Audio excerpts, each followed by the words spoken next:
You trudge through the tall Illinois grass, each step sinking softly into the late summer earth. The heat has waned, and fireflies jitter in the dusk like lazy embers escaping from some old campfire no one remembers lighting. The air is thick with the smell of damp soil and crushed wild mint. Somewhere behind you a highway hums, but here just ahead rises something that shouldn't be here. Not in the Midwest, not in this forgotten stretch between river and subdivision. A pyramid, not of stone, but of earth. A monolith made not for pharaohs, but for someone else whose name you'll never know. This is Monk's Mound, and despite its boring name, blame the 18th century French Trappists, it is the largest prehistoric earthen structure north of Mesoamerica. Over 100 feet tall, 4 terraces, 14 acres, built by hand, no wheels, no metal, no draft animals, just baskets. Baskets of dirt carried one by people like you, tired, mosquito-bitten, possibly hangry. No torches flicker at the summit now, and no chants echo across the cornfields, but the mound is still warm somehow. Not in temperature, but in tension. You feel it, a pressure low in your gut, not threatening exactly, just watchful. You glance back. The modern world, the parking lot, the educational signage, the porta potty fades into twilight. You're alone, save for the whisper of cicadas and the solid hush of this green pyramid, holding secrets under every layer. Secrets that even archaeologists dig around with the caution of therapists peeling back childhood memories. You crouch low, fingertips brushing the ground. It's not just clay, it's packed memory.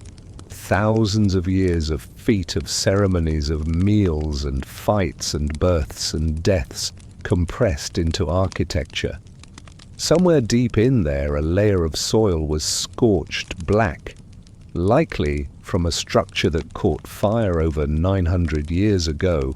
Was it a sacred temple destroyed in ritual, or an unfortunate cooking mishap that escalated into sacred legend? Historians still argue. You take a breath and move closer. No fences keep you from ascending. The slope, though steep, is worn by centuries of footfall priests, warriors, farmers, toddlers chasing lizards. Your own tread adds to it now. Each step makes your calves ache in the best way. At the halfway point, you pause and look up. The stars are coming out, but here where you are, the sky feels lower, like it's leaning in to listen. At the summit, the view is not what you expect. Las Vegas skyline, just a vast sprawl of prairie cut with faint shadows of mounds plazas and the ghost lines of what used to be roads. Cahokia, a city that in its prime around 1100 AD was larger than London. 20,000 people, maybe more. And unlike London, Cahokia had no written language to explain itself. No stone statues or marble columns. Just earthwood and memory. Soft things that vanish quickly unless someone keeps asking questions. That someone is you, apparently. The mound sighs, no, not literally, but it feels like it. The wind changes, you sit cross-legged on the flat summit. A chill tickles your spine. It might be just the breeze, or it might be the idea, the hunch, that you're not entirely alone up here. Something breathes beneath this place, not something sinister, just tired, old, watching. You run your hand along the dirt. Beneath your fingertips is compacted fill, likely built in layers alternating dark and light soil, probably to stabilize the structure. Some of those layers were carried from distant borrow pits miles away. People spent their lives hauling soil to make this hill. But why make a pyramid in the heartland? Some theories say it was religious, a platform for the great sun, a ruler priest who stood between heaven and earth. Others suggest political reasons, visibility, hierarchy, dominance. Still others wonder if it was astronomical, if the mound itself pointed toward the solstices or was part of some vast calendar only half understood. No one knows for sure. But one quirky idea lingers, that the mounds hum, literally hum, that a low frequency inaudible to human ears resonates in the soil, caused by wind or fault lines or something older. A few modern visitors have reported feeling buzzed or light-headed at the summit. You try to feel it too. You lie back, pressing your spine against the flatness, waiting for the earth to whisper something useful. Nothing yet. You close your eyes. The ground is warmer than the air. A gentle, womb-like warmth. You imagine the thousands of people whose feet wore this flat. Elders, midwives, dancers, executed prisoners. Maybe even bored teenagers sneaking up here to kiss and complain about the harvest festival. You open your eyes. One star blinks directly overhead. Or is it moving? No, just your imagination. Still, you wonder what the sky looked like in 1100. With no city lights, no planes, no satellites. Maybe the constellations had different names. Maybe Orion wasn't a hunter, but a canoe. Maybe the Big Dipper was a basket of maize or a bear that never sleeps. You exhale slowly. You're in no hurry. You've got time. There are 120 known mounds at this site. Monk's Mound is the biggest but not the only one. Some were burial mounds. Some may have been homes for the elite. Others remain uncertain, irregular in shape and content. Just mounds, silent bumps in the land like blisters in time. You'll get to them. But for now, here you are, on the summit of a pyramid no one teaches you about in school, in a city that no longer has walls but still guards its stories. The air is cooler now. You pull your knees to your chest and watch the stars slide over the horizon like slow ships. Somewhere below, a cricket strikes up a lazy solo. You listen. You wait. You start your descent barefoot and slow, careful not to slip on the packed dirt that's held more stories than any book. Each step downward feels like a small surrender to gravity, to time, to whatever mysteries sleep beneath your feet. The wind picks up slightly enough to rattle the prairie grass and flutter your tunic or hoodie or poncho, depending on how committed you are to this dreamscape. At the base of Monk's Mound, you turn to look up one last time. The pyramid doesn't look quite as large from here, but it feels even heavier, not in mass, in meaning. There are no signs saying, "Do not enter," no velvet ropes. Cahokia doesn't do drama, it lets you wander. You veer slightly northwest, your feet brushing over gravelly patches and wisps of smartweed. You come to a smaller mound, one of the satellite mounds that surrounds Monk's Mound like a cluster of younger siblings. This one's modest, about 15 feet high, but it has its own secrets. Many were burial sites, though this one hasn't been fully excavated. You imagine someone inside it, not buried alone, but with tools, beads, perhaps even a clay figurine shaped like a catfish. People in Cahokia were often buried with items they might need in the afterlife, or maybe things they just liked. Who's to say you wouldn't want your favorite spoon for eternity? You press on toward the Great Plaza, a wide-open stretch of flattened earth, the city's beating heart. It stretches roughly 50 acres, encircled by mounds like a crowd of quiet spectators. Here, thousands once gathered to celebrate, to trade, to witness. You imagine yourself in the middle of it back in 1100 AD, the plaza buzzing with life, stalls lined with smoked fish, woven cloth, and smooth river pebbles carved into pendants, children darting between adults, their feet raising puffs of dust that shimmer in the sun. The murmur of language not quite deciphered by today's scholars folding through the air like incense. There were no wheels, no horses, no writing. But somehow, Cahokia was a metropolis. Tens of thousands of people coexisting in wooden homes arranged neatly in rows, divided by class, occupation, or celestial alignments no one knows for sure. Historians still debate whether the city was centrally planned or whether it simply grew organically, one house, one garden at a time.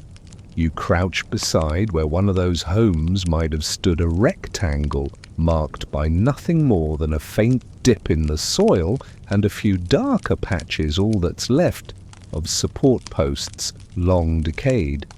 The homes were made of thatched walls and wattle roofs, sloped to survive Midwestern storms, comfortable enough perhaps unless you hated humidity. And still people flocked here, from hundreds of miles away. Why trade religion? A magnetic charm only detectable through ancient intuition. You shuffle forward, half daydreaming, half listening to the breeze. The stars are brighter now, more of them than you remember. They blink like distant lanterns hung from a ceiling you forgot was there. You pass another low mound. Not a burial, but possibly a platform for a home, maybe even that of the great sun or whatever leader Cahokia had.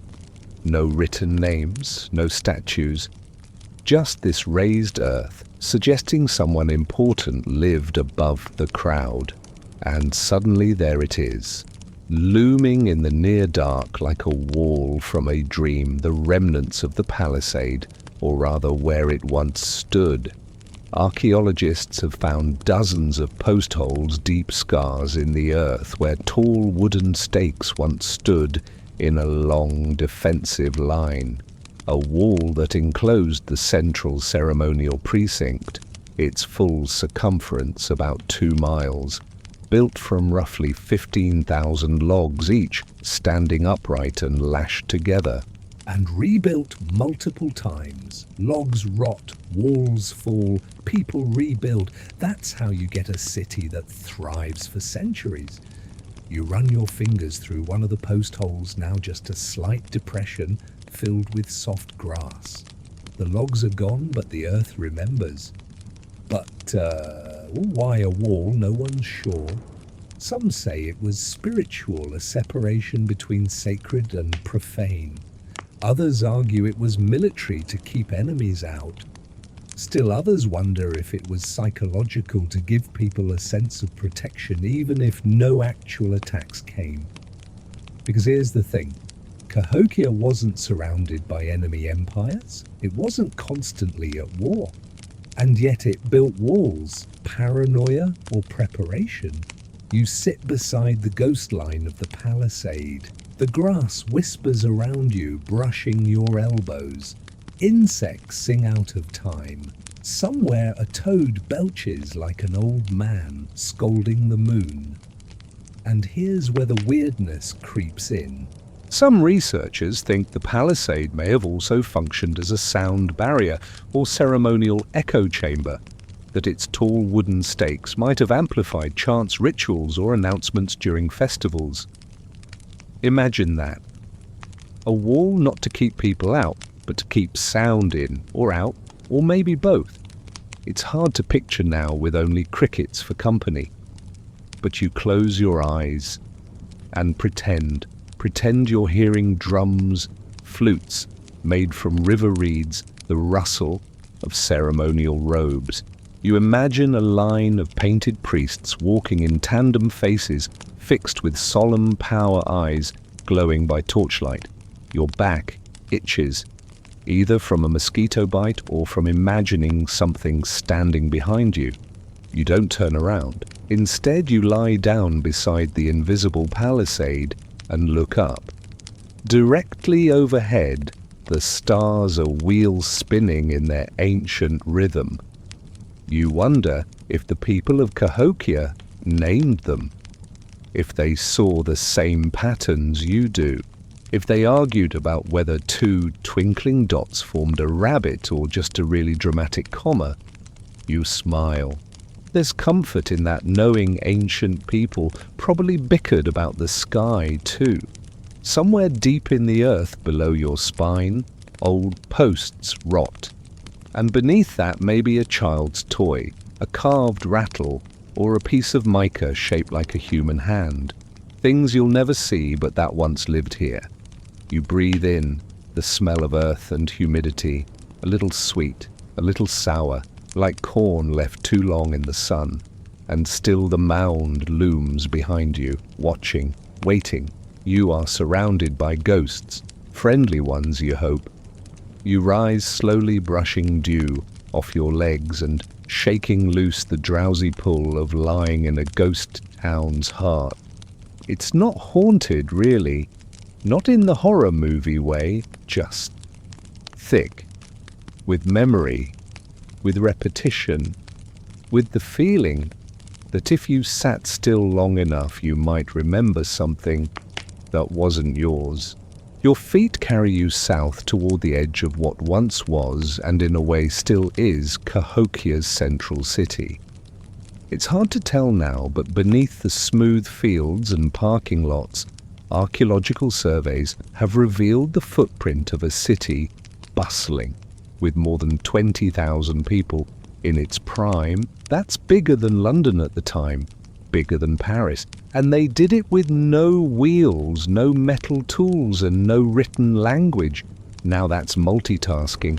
You pass through what would have been one of the residential zones. There are no stone ruins, no leftover columns. Cahokia's people built with wood and mud, the sorts of things that politely vanish after a few centuries. But the soil keeps records, like a shy librarian. Dark stains in the earth show where post holes once held up walls. You squint, trying to imagine the houses, roughly rectangular, built close together in tidy rows. Thatched roofs, woven mats, dogs barking at the wind. It's all so organized, suspiciously so. Some scholars argue Cahokia was deliberately planned streets aligned with celestial bodies, neighborhoods laid out like gears in a cosmic machine. Others think it grew more organically, like a spill of syrup that just happened to form straight lines. Historians still debate the city's layout, intentional or incidental genius or accident. You pass a hollowed-out area that archaeologists think might have been a neighborhood plaza. Smaller than the Grand Plaza, but still significant. Kids probably wrestled here, women gossiped, while grinding corn, men carved tools or argued over who forgot to bring back fish. And here's something strange. Among the domestic remnants, they've found thousands of projectile points. Arrowheads, yes, but more than would be expected in a peaceful farming community. Some seem worn, resharpened repeatedly. Was Cahokia more violent than we assumed? Did its people hunt aggressively? Or were these relics imported status items from distant tribes? Again, nobody knows. The points just lie there in the soil, smug in their mystery. You pause beside a particularly flat patch of ground. Nothing marks it now, but once this may have been a meeting house, or a sweat lodge, or a family's home, or a garbage dump. Honestly, it's hard to tell. Centuries of wind, rain, raccoons, and tourists tend to muddy the clues. Still, the quiet hum of history under your feet feels louder here, as if 1,000 quiet conversations once overlapped in this space, and left behind an echo in a language you'll never quite understand. A cicada buzzes overhead like a shortwave radio caught between stations.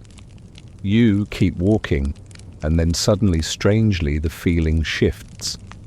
You crest a gentle rise and look out toward the reconstructed ring of Woodhenge. Yes, That's its real name. It's not made of stone like the one in England. Here, the circle was crafted from enormous cedar posts sunk deep into the ground to mark solstices and equinoxes, a prehistoric calendar, or a ritual site, or both, probably both. Most things were multitaskers back then. You step into the circle. The posts are replicas placed where the originals once stood, tall, weathered, solid, like quiet sentinels waiting for the sun to speak again. There are 48 of them forming a massive circle, the largest version of Woodhenge that's been uncovered so far. At its center, a single post marks the viewer's spot. From here, if you stand just right, the sun rises over particular posts on solstice mornings.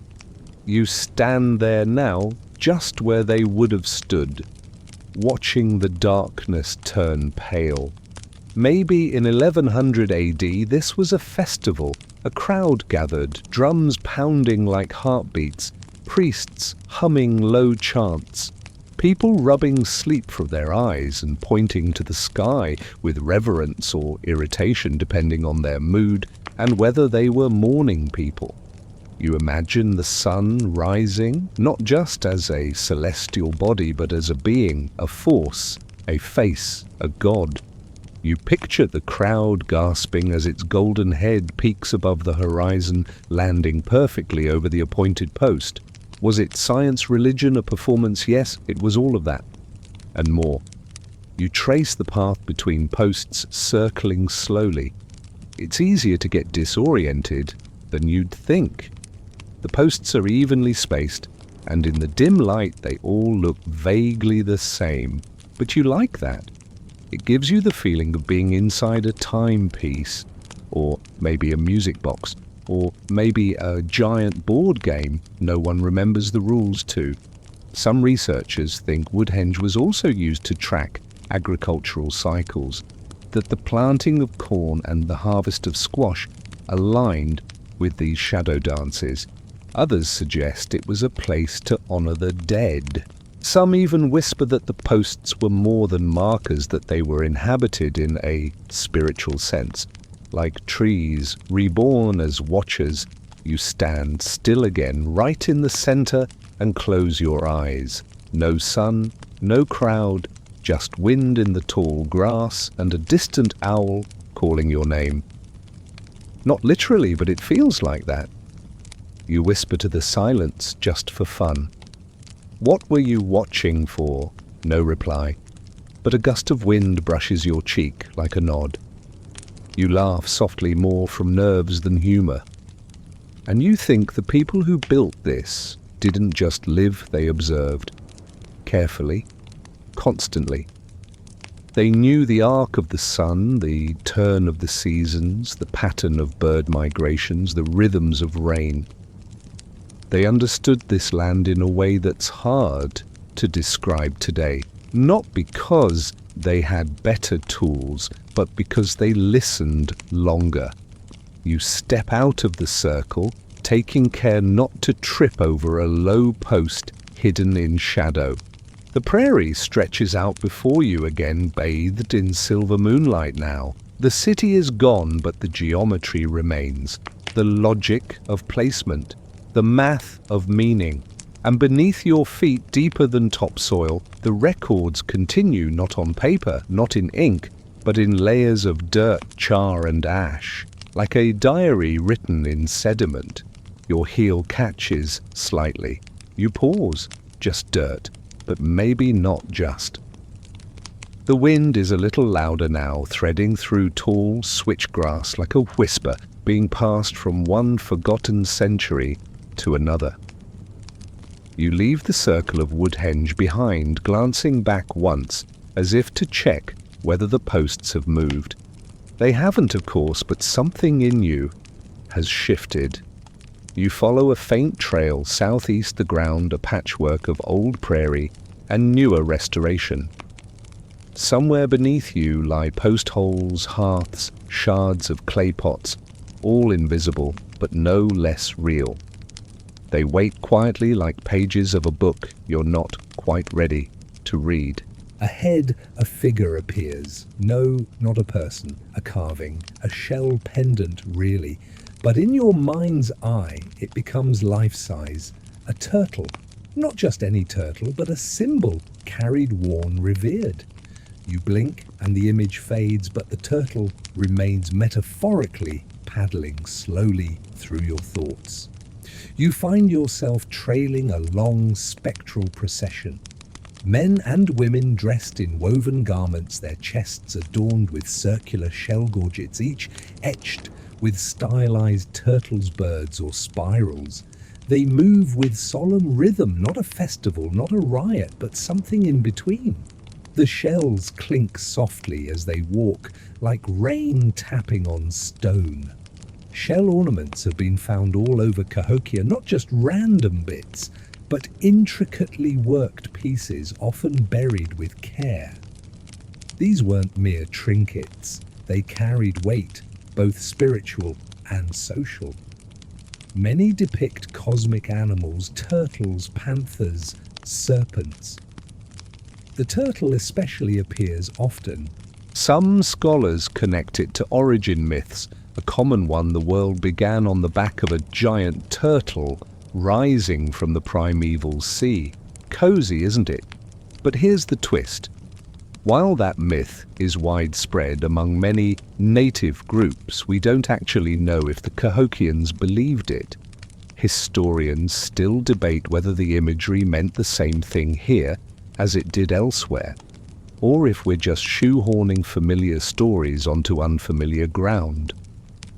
Still, as you watch the ghostly parade continue toward a distant mound, you can't help but feel the turtle means something big. Maybe the earth itself, maybe time, maybe just durability. You trail behind your footsteps, silent. A child in the procession turns her head not toward you, but toward something in the sky. You look up too. A heron wings spread wide, glides silently overhead. It banks toward the east. No one reacts. Not the child. Not the carved turtles. Not the wind. But you feel it, that quiet pull like a thread being gently tugged at the back of your mind. You reach the end of the procession where the group has stopped at the base of a low mound. A woman face painted with white clay and black streaks lifts her hands. She holds something, it glints faintly. A bundle of shells, a polished stone. She speaks. You don't understand the words. The language is lost, but the tone is unmistakable, reverent. She's telling a story, a creation myth perhaps, or maybe a warning. You sit quietly in the grass, half listening. The sound of her voice turns the wind into syllables. The prairie becomes an audience. Then she lifts her object high and places it at the foot of the mound. And just like that, the vision fades. You're alone again, but not empty. You rise slowly and approach the mound. Not tall, maybe 6 feet at most. Rounded like a loaf of risen bread. Grass and clover cover it, but the soil beneath has been disturbed centuries ago for reasons now guessed at more than known. This could be a conical burial mound, though no excavation has confirmed it. Some were dug open and catalogued in the early 20th century. Others have been left untouched, protected by modern reverence or budget cuts. Either way, the dead don't seem to mind. You walk around the mound, hand trailing lightly across the tops of flowers. There's no marker, no name, just this slight bump in the landscape, and if you let your mind wander, the lingering hush of ceremony. Cahokia didn't just bury its dead, it layered them. Sometimes dozens of bodies in a single mound, arranged deliberately, in rows, in spirals, occasionally with elaborate grave goods, sometimes not. In one site, archaeologists uncovered a mass grave of young women, over 50 of them, buried without grave goods, stacked like firewood. No trauma marks, no clear explanation. Some think they were sacrifices. Others suggest a tragic disease or accident. Scholars still argue, as they often do, especially when the clues are cruel and the bodies still feel too close. You touch the earth. It's firm, cool, quiet. There are no answers here, just resting weight. You lie down beside the mound, your head nestled in the crook of your arm. The sky overhead is purpling, that peculiar deepening that happens just before true nightfall. A single cricket starts up, joined a beat later by another, then another. A chorus of insomnia. You close your eyes and for a moment you're back in the procession, walking barefoot, shell necklace, rattling gently against your sternum. You feel the dirt between your toes. You see the stars above, not fixed in constellations, but floating like embers stirred from a cosmic fire. You're not sad. You're not scared. You're just here. And maybe that's the secret Cahokia never wrote down. It didn't need to. It built it. In earth. In shells. In rituals that still ripple the prairie like wind. You roll onto your back and exhale. The mound beside you says nothing, but it doesn't need to. It remembers everything. You sit up slowly, the night fully arrived now, wrapping the mounds in soft indigo. The temperature has dropped a notch. Not cold, just enough to make you aware of your skin, your breath, the grass pressing gentle patterns into your ankles. You pick your way back toward the Grand Plaza, but this time you take a less direct route. Something calls you not urgently, but with that casual insistence of a dream detail you can't quite ignore. It pulls you toward a space at the edge of the ceremonial core, where a few dimly reconstructed lines on the earth hint at a long-vanished court. Not a royal court, a ball court. Here beneath your feet once roared the cheers and chants of the Cahokian version of sport, or war, or both. A game, certainly, but not the kind with little plastic trophies and half-time snacks. This was the realm of Chunky. Yes, that's the actual name. Chunky. It may sound like an old cereal or a rejected dog name, but Chunky was deadly serious. Picture a wide field, 2 players, and a smoothed stone disc the size of a dinner plate. One player hurls the disc along the ground. As it rolls, both players sprint alongside hurling spears, more like long sticks really, where they think the disc will stop. It's about prediction, nerve, timing. But in Cahokia, it was more than just athleticism. It was high stakes. People placed bets. Social status rode on it. Some played for honor, others, perhaps, for lives. You kneel and brush your hand over the ground. Of course, nothing is marked now, just grass and a few orange survey flags from an old archaeological dig. But your imagination takes over easily. The crowd is here again, chanting, laughing, gasping as the disc skips over a bump and veers. The player's tense arms pulled back spears, slicing forward at just the right or wrong second. Some scholars believe the game was symbolic, a metaphor for cosmic balance, for predicting fate, for ritual reenactment. The round disc was the sun, the spears perhaps rays or dangers or destiny. Historians still argue whether the game held religious meaning or was just ancient ESPN. You imagine being one of the players, the pressure. The crowd's breath held tight, the feeling of your spear slipping just wide as the disc wobbles, stopping an inch from glory. Or worse, hitting dead center, only to find your opponent's throw nestled against it even closer. A draw. And in Cahokia there were no overtime snacks, just raised eyebrows and the possibility of being volunteered for a different kind of ceremony. Some accounts from later Mississippian cultures describe ritual sacrifice tied to games. The loser, or even the winner in certain strange cases, offered up as tribute to the gods. There's no direct evidence of that at Cahokia itself, but the possibility lingers. Like the tang of copper in the air after lightning, you walk the court's edge. It's smooth underfoot. The soil here has been compressed by centuries of feet, of excitement, of disappointment, maybe blood, maybe sweat, almost definitely tears. You pass an area where archaeologists found cache pits, dug-out holes once used for storing grain tools or offerings. In one they found hundreds of chunky stones, not tossed randomly, but arranged as if retired ceremonially, like trophies in a trophy case no one dusted for 900 years. There's something almost funny about that ancient sports gear left behind, like gym shoes in a locker. You can almost see the conversation. Should we keep them? Nah, just bury the whole lot. But they're handmade. Yes, and my knees still hurt from the last game.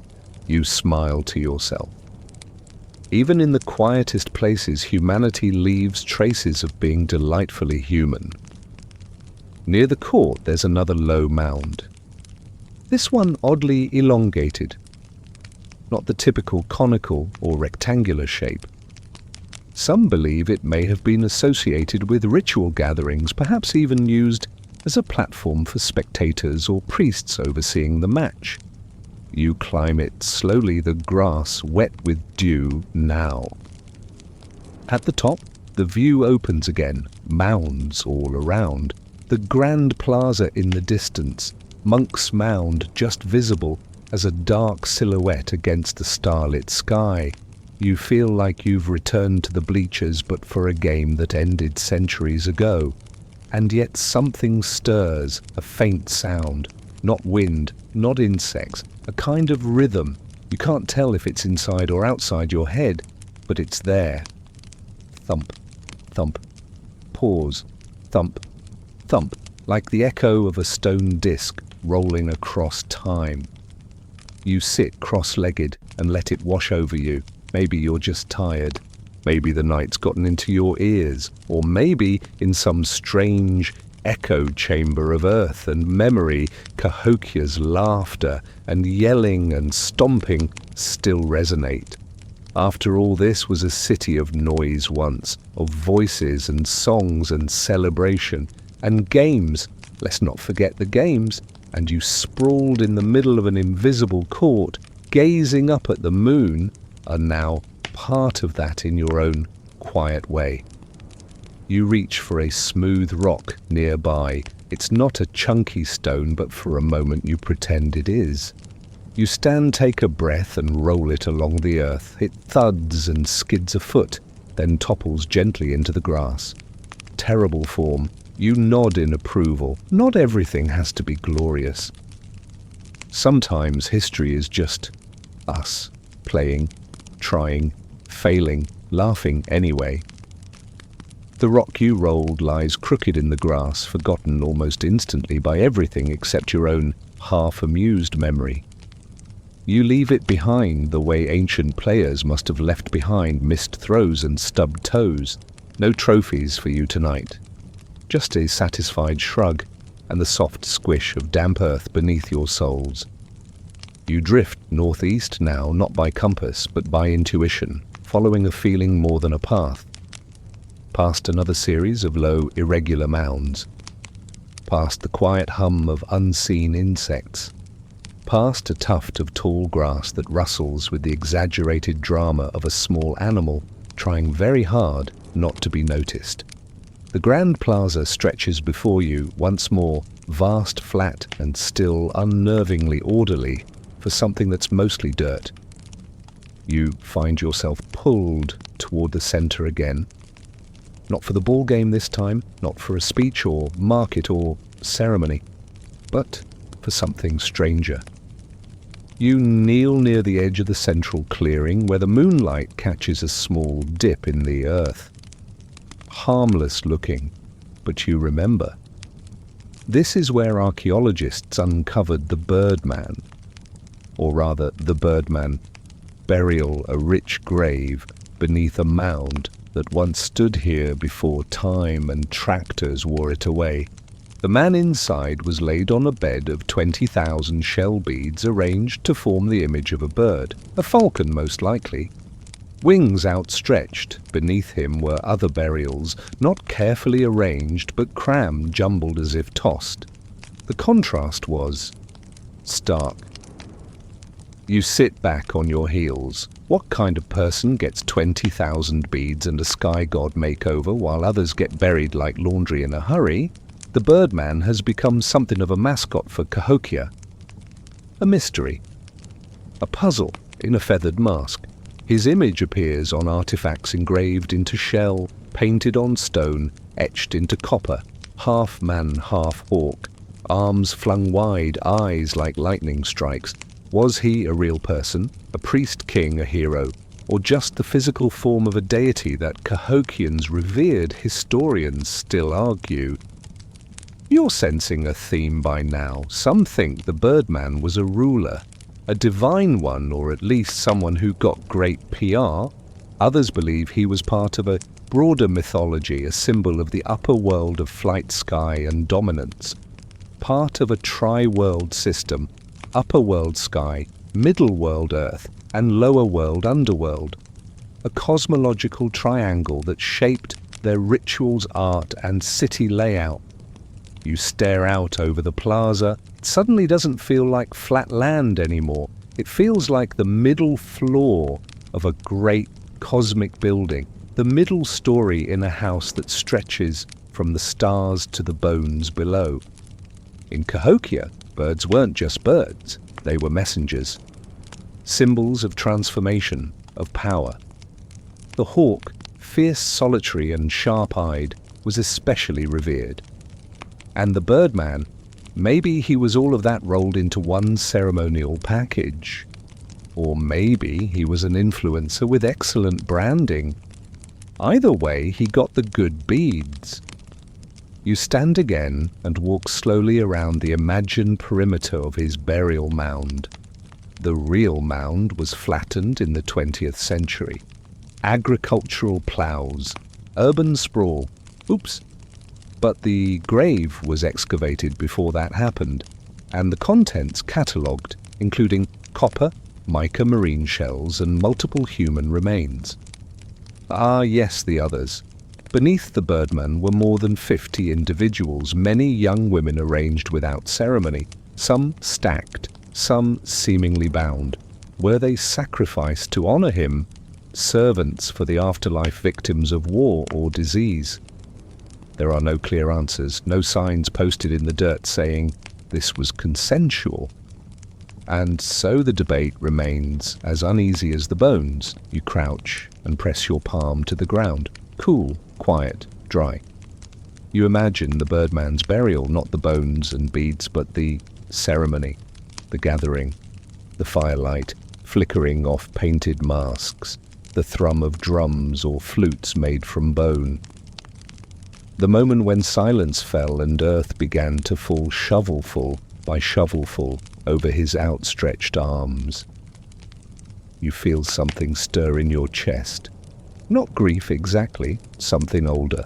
A slow realization that glory is often built on a pyramid of secrets, of questions no one wants to answer. You step away from the spot and continue across the plaza, letting the Birdman rest. To the east, another mound rises, not nearly as large as Monk's Mound, but distinct. Once topped by a structure, perhaps a house, perhaps a temple, perhaps a throne room made of woven walls and firelit authority. You climb it slowly. At the top, you sit. You face west now. The city spreads out before you like a map printed in shadow. The rows of vanished homes, the the paths long eroded, the ceremonial sites turned parking lots and interpretive signs, but also the mounds, still stubborn, still rising, like the city itself is not quite ready to be forgotten. You let the silence linger, you let your breath slow. Above you a night bird cries, a low, distant call like someone remembering a song they never finished. And somewhere beneath you, still nestled in beads and shadow, the birdman dreams of air. You stay there a while, sitting atop the mound legs, pulled in close elbows, resting on knees. There's something grounding about being higher than the grass, but lower than the stars, like you're wedged perfectly between now and then, between dirt and myth. The city around you doesn't make noise anymore, but it doesn't feel dead either. It feels paused, like a play that ended mid-scene, the actors stepping off stage without bowing. And now the props are all that remain, the mounds, the plaza, the leftovers. No one quite understands. You climb down slowly every step, a small surrender to gravity and time, and cross toward the east side of the site. The air shifts subtly damper now with the cool tang of moisture and old crop. You can almost hear the swish of stalks in the breeze, though the fields are long gone. In Cahokia's day, these edges were fields. Not just a few rows of garden plots, but vast stretches of maize rows upon rows of tall, sun-thirsty corn carefully planted, weeded, harvested, and replanted. You crouch low where one such field might have sprawled. Press your fingers into the dirt. Even after all this time, you imagine a kernel here or there might have slipped past the archaeologists tucked between roots, dreaming of another season. The Cahokians were not just mound builders and myth makers. They were farmers, serious ones. Maize was the lifeblood of the city, not a side dish. It was food, yes, but also ritual, social glue, spiritual metaphor. Corn fed the people. Corn fed the gods. Corn was the people in a way. And here's the eerie part: the fields weren't laid out haphazardly. There's evidence to suggest their orientation followed celestial patterns, perhaps even solar alignments. Some rows aligned with solstice sunrises. Others may have mirrored stars or lunar cycles. Scholars have proposed all sorts of theories, some grounded others. Well, let's just say they involve Atlantis and crop circles. Historians still debate the degree of astronomical precision Cahokians employed. Were they agronomists with telescopic brains, or just really good at noticing when shadows changed and birds flew differently? You rub a bit of dirt between your fingers, it's dry, crumbly, but once this was rich soil replenished by the Mississippi's floods and human care, planted with more intention than we can now fully decode. And it wasn't just corn. The Three Sisters corn, beans and squash were likely grown in companion planting, a system as elegant as it is efficient. The corn provides a stalk for the beans to climb the beans, enrich the soil with nitrogen, and the squash sprawls at the base, crowding out weeds. A miniature ecology, a quiet genius. You sit in what might have once been a planting mound. Back then the seeds would have gone in carefully, one after another, tucked into fertile humps of earth like whispered wishes. Some archaeologists have reconstructed these planting styles from similar cultures. Some indigenous groups still use them.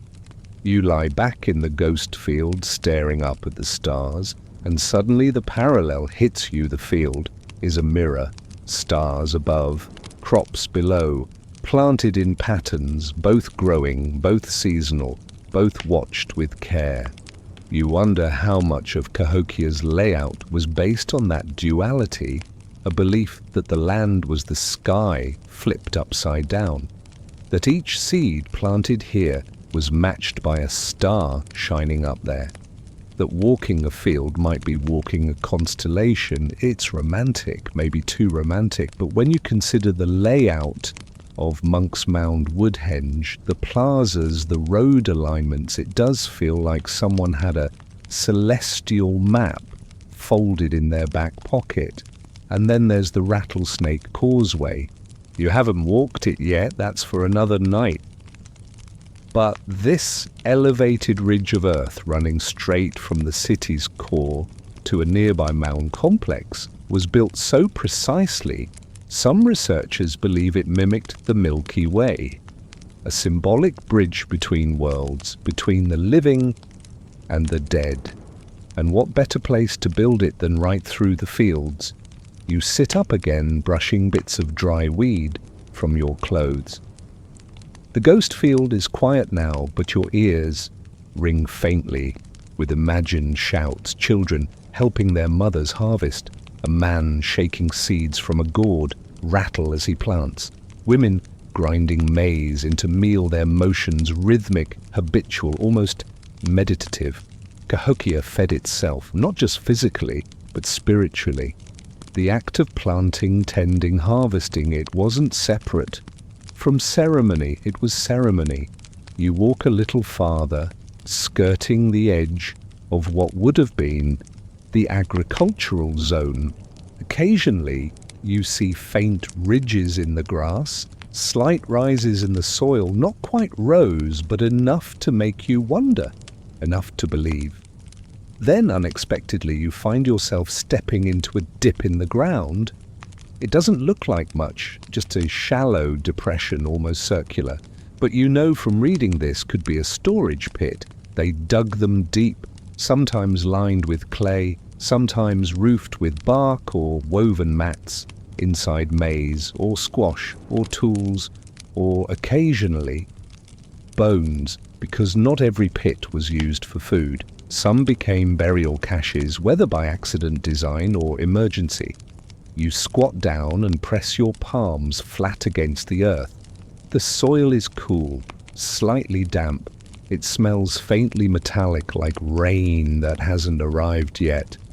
You close your eyes. You imagine lifting the lid of a pit like this, finding food, or finding something you'd rather not. That's Cahokia for you. A city of layers, each one with its own truth, and maybe its own teeth.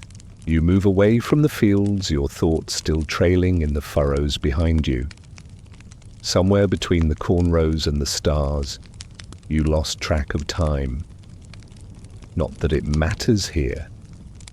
Cahokia isn't on a clock anymore, it's on memory. You follow a narrow path, or maybe just a soft groove in the grass, toward a low structure imagined more than visible now. No beams remain, no roof. Just the scent of old cedar and the prickling sense that stories were once told here again and again, until they wore smooth grooves into the minds of listeners. You crouch low, the air cooler here, quieter too. Maybe it's the mounded earth around you, or maybe it's the sense that you've crossed some unseen threshold. You settle into the spot like a child at a campfire, waiting for the tale to begin. And in your mind, it does. An elder speaks, his face painted with ash and ochre, his voice soft but magnetic, like a current pulling you gently out to sea. Tonight's story, the serpent. Not just any serpent, the horned serpent, the one who lives in the waters beneath the world, who coils in the roots of the universe. He watches, he waits, he is powerful, dangerous and wise. The elder's voice rises and falls with the cadence of legend. You see the creature as he describes it, vast, shimmering, scaled in copper, and pearl eyes like embers, antlers like lightning strikes, a river being, a sky traveller, a dream twister. This wasn't a bedtime story to lull children into obedience. This was cosmic orientation. It explained why rivers flood, why people dream of fire, why birds vanish and return. The serpent slithers between realms, nudging fate with its tail. You don't interrupt. You barely breathe. But something doesn't sit quite right. Not fear exactly, just the tension of awe, that animal, knowing that you are small and the world is very much not. And here's the part that really twists the sleep out of your eyes. The serpent isn't bad, not evil, just powerful. Wild, like lightning or taxes. Across many indigenous cultures, the horned serpent is a known figure. Its depictions stretch from the southeast to the Great Lakes. And while we can't say for sure that Cahokia worshipped it, the same way we do know that serpent imagery appears frequently in artifacts here, etched on shell, painted on pottery, carved into stone. So when the elder speaks, you understand not the language, but the meaning. The serpent isn't there to frighten, it's there to teach respect for the unknown, for the beneath, for the bend in the river you can't quite see around. You glance toward Cahokia Creek, the sluggish vein that snakes past the mounds, its waters dark and gleaming under moonlight. It feels different now. Not just a drainage ditch or a geographical feature, it's a boundary, a mirror of that underground river the serpent swims in. The elder's story ends. His voice quiets like wind retreating into the trees. The listeners bow their heads. Some whisper thanks, others just listen to the crickets reclaim the night. You rise and step back from the memory circle. Your shadow falls long across the grass, stretching toward the creek. You follow it. Along the banks, the ground gets soft, even marshy in places. Here in Cahokia's time, the floodplain would have been intentionally shaped channels and levees, guiding water to serve the city, not drown it. You imagine how many times the river shifted course and how many times the people shifted with it. That adaptability, it was their strength and maybe their downfall. You kneel by the creek, watching reflections wobble on the surface. No serpent appears, but something still shifts below, unseen. And here's where it gets strange again. Some researchers suggest that the serpent stories might have encoded astronomical knowledge, that its winding shape mimicked the Milky Way, that its horns represented celestial alignments. That the whole myth was an elaborate metaphor for sky events and seasonal markers. Others scoff, of course, because historians love to scoff. Still, the serpent comes up a lot, and not just here. From Georgia to Wisconsin, from rock art to funerary masks, always watching, always coiled just beneath the surface, you trail your hand through the water. It's cold, not unpleasantly so, just bracing, like a sip of wind, like a whisper that's traveled a long, long way. You think back to the turtle shells, the ones worn in procession. Maybe those people weren't just showing rank. Maybe they were dressed in cosmic armor, creatures of land and water, walking in stories too old to trace. You stay there by the creek a while, letting the frogs do the talking, letting the occasional fish bubble at the surface like punctuation in a language you'll never read. Then slowly you rise. You look back at the mounds. They've darkened in silhouette, but the shape is unmistakable, like backs of sleeping beasts or waves frozen mid-tide. You wonder if the serpent's still beneath them, not literally, but mythically, symbolically, swimming through the undercurrents of memory. You don't want to disturb it, but you do want to keep walking because something else waits, a different mound, a different mystery. And the stories, they're just starting to stir. You leave the creek behind its dark waters, still shifting under starlight, and make your way toward a place where silence hangs thicker, not in menace, but in reverence. The grass changes underfoot, denser here, flattened in lines that feel too deliberate to be accidental.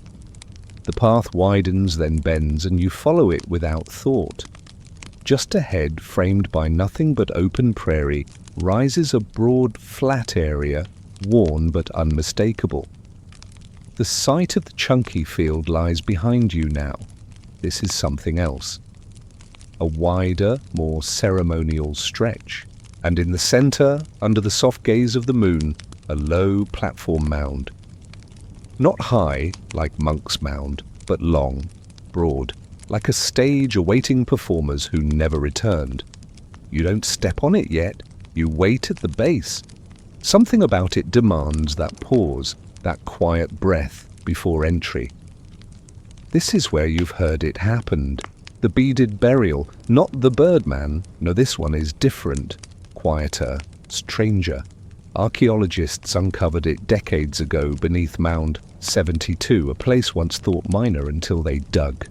What they found was unsettling, fascinating, mysterious.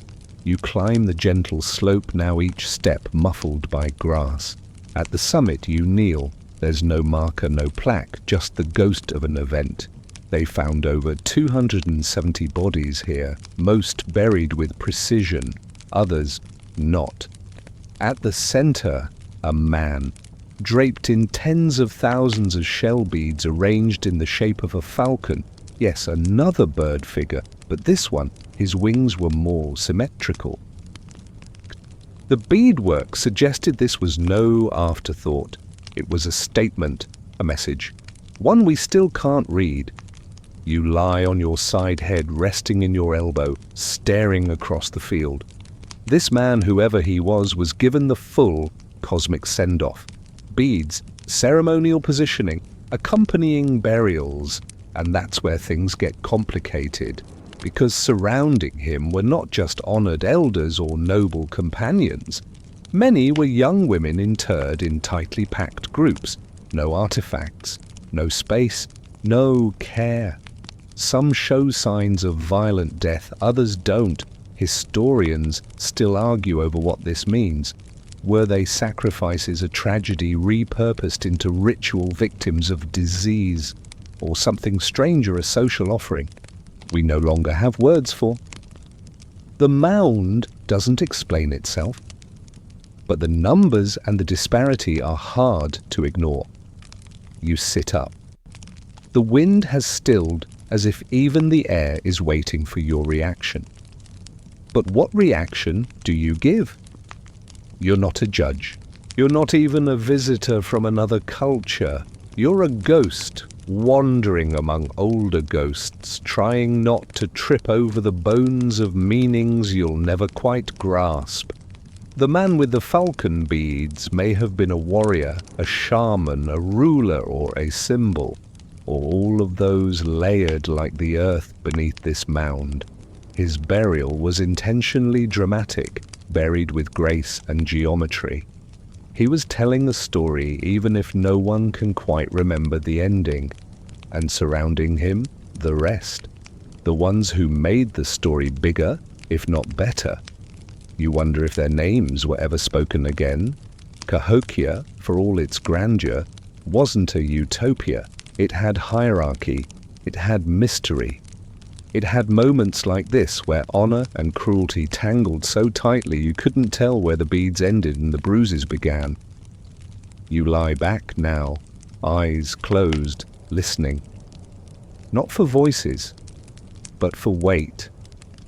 The pressure of memory pressing gently against the soles of your feet. It's not heavy, just steady, like being handed a stone and told, hold this for a while, think about it. You do, and here's what you think about how shell beads ended up here. Because Cahokia is in Illinois. Not coastal, not particularly beachy. Those beads came from the Gulf of Mexico, likely from far-off tribes that traded them northward over hundreds of miles. That means the man in this grave was buried not just with local honor, but with regional reverence. People from across the continent may have contributed to this ritual. Imagine being that important or that feared. You open your eyes and stare at the sky. The stars haven't shifted much, but they feel a little colder, a little more exact, like beadwork, one here, then another, forming constellations the same way the falcon was formed, carefully, meaningfully, forever, until someone forgets what they mean. You sit up, brushing grass from your arms. You notice something even now in the moonlight. The mound's slope creates a shadow that resembles wings. Maybe that's coincidence, or maybe the builders knew that too. You step carefully down the side of Mound 72, your body casting its own small shadow that flutters oddly as you go, like feathers, like motion. At the base, you look back one last time. You whisper a name you don't know, and someone or something doesn't quite answer, but you feel the breath of it right behind your ear. You walk quietly now, not because you're afraid, but because some part of you doesn't want to disturb whatever still lingers in the soil behind you. The falcon mound, with its silent layers of ceremony and confusion, stays tucked beneath the stars, folded neatly into the past, like a letter no one dares open. Ahead, the ground flattens once more. The air shifts, cooler, carrying a hint of wood smoke that isn't there, and a scent like crushed cedar and damp leather. You inhale slowly. Something's about to change, and there it is, a clearing round and wide, ringed by the ghost pattern of wooden poles long since vanished. But in your mind, you see them clearly, tall, straight, stripped of bark set deep into the earth, each one a line in a sentence no one's read in 900 years. This is a place of icons. In the center, a carving. You move toward it, slowly, reverently, like a museum guard might appear at any moment to stop you, but there's no one here. Just the carving, half man, half hawk, broad chest, bent arms, wide eyes. The birdman again, this time not buried, but immortalized.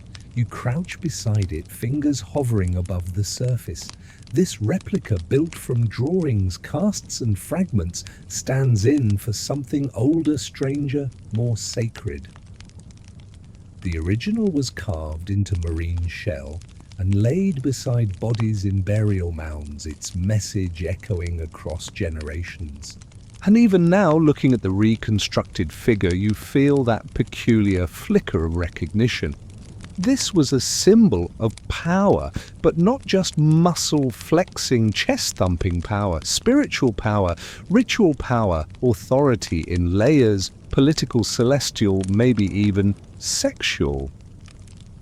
Cahokia didn't separate these categories the way we do. It wove them together into figures like this, stitched from myth and muscle, and it wasn't just one birdman.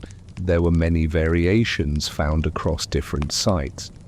Engraved in shell, painted on pottery, even worked into copper. The iconography spreads far beyond Cahokia, appearing as far south as Georgia and as far north as Wisconsin, which raises a question still debated in scholarly circles. Was Cahokia the origin point for this icon, or just the place where the Birdman cult took root most dramatically? No one knows. They speculate, they draw lines on maps, they argue at conferences over coffee and under fluorescent lights. But the bird remains still, Eyes wide, watching. You sit beside the carving. The ground is firm, a little warmer than expected, maybe because this was once a place of gathering, of dancing, of proclamation. This wasn't just a statue in a park. This was a portal. The Birdman, many believe, wasn't just a symbol of the upper world. He was the bridge between realms, the one who flew from heaven to earth, guiding souls, delivering visions, and occasionally bringing judgment. You think of him soaring over the mounds, his shadow cutting across cornfields and rooftops. Was he feared, worshipped, embodied by living priests in full regalia? Some evidence suggests Birdman impersonators may have danced in ceremonies, masks with beak-like noses, feathered capes that shimmered in firelight. There's even a carved mask found nearby made of red stone with large almond eyes and a stylized hook nose. A ceremonial object or a costume accessory for a very intense role play. You imagine yourself donning such a mask. How heavy would it be? What would you feel when it slipped over your face? Do you become something else? You lie back now, gazing up at the sky again. A few clouds drift by, slow, silent, blank-faced. The Birdman wasn't just a statue, he was an idea, one that soared above Cahokia long after the city's decline. Even now his influence flutters in the corners of southeastern ceremonial design.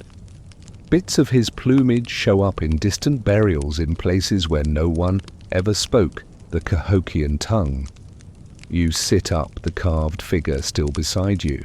Behind it, on one of the reconstructed post holes, a hawk lands, real, alive.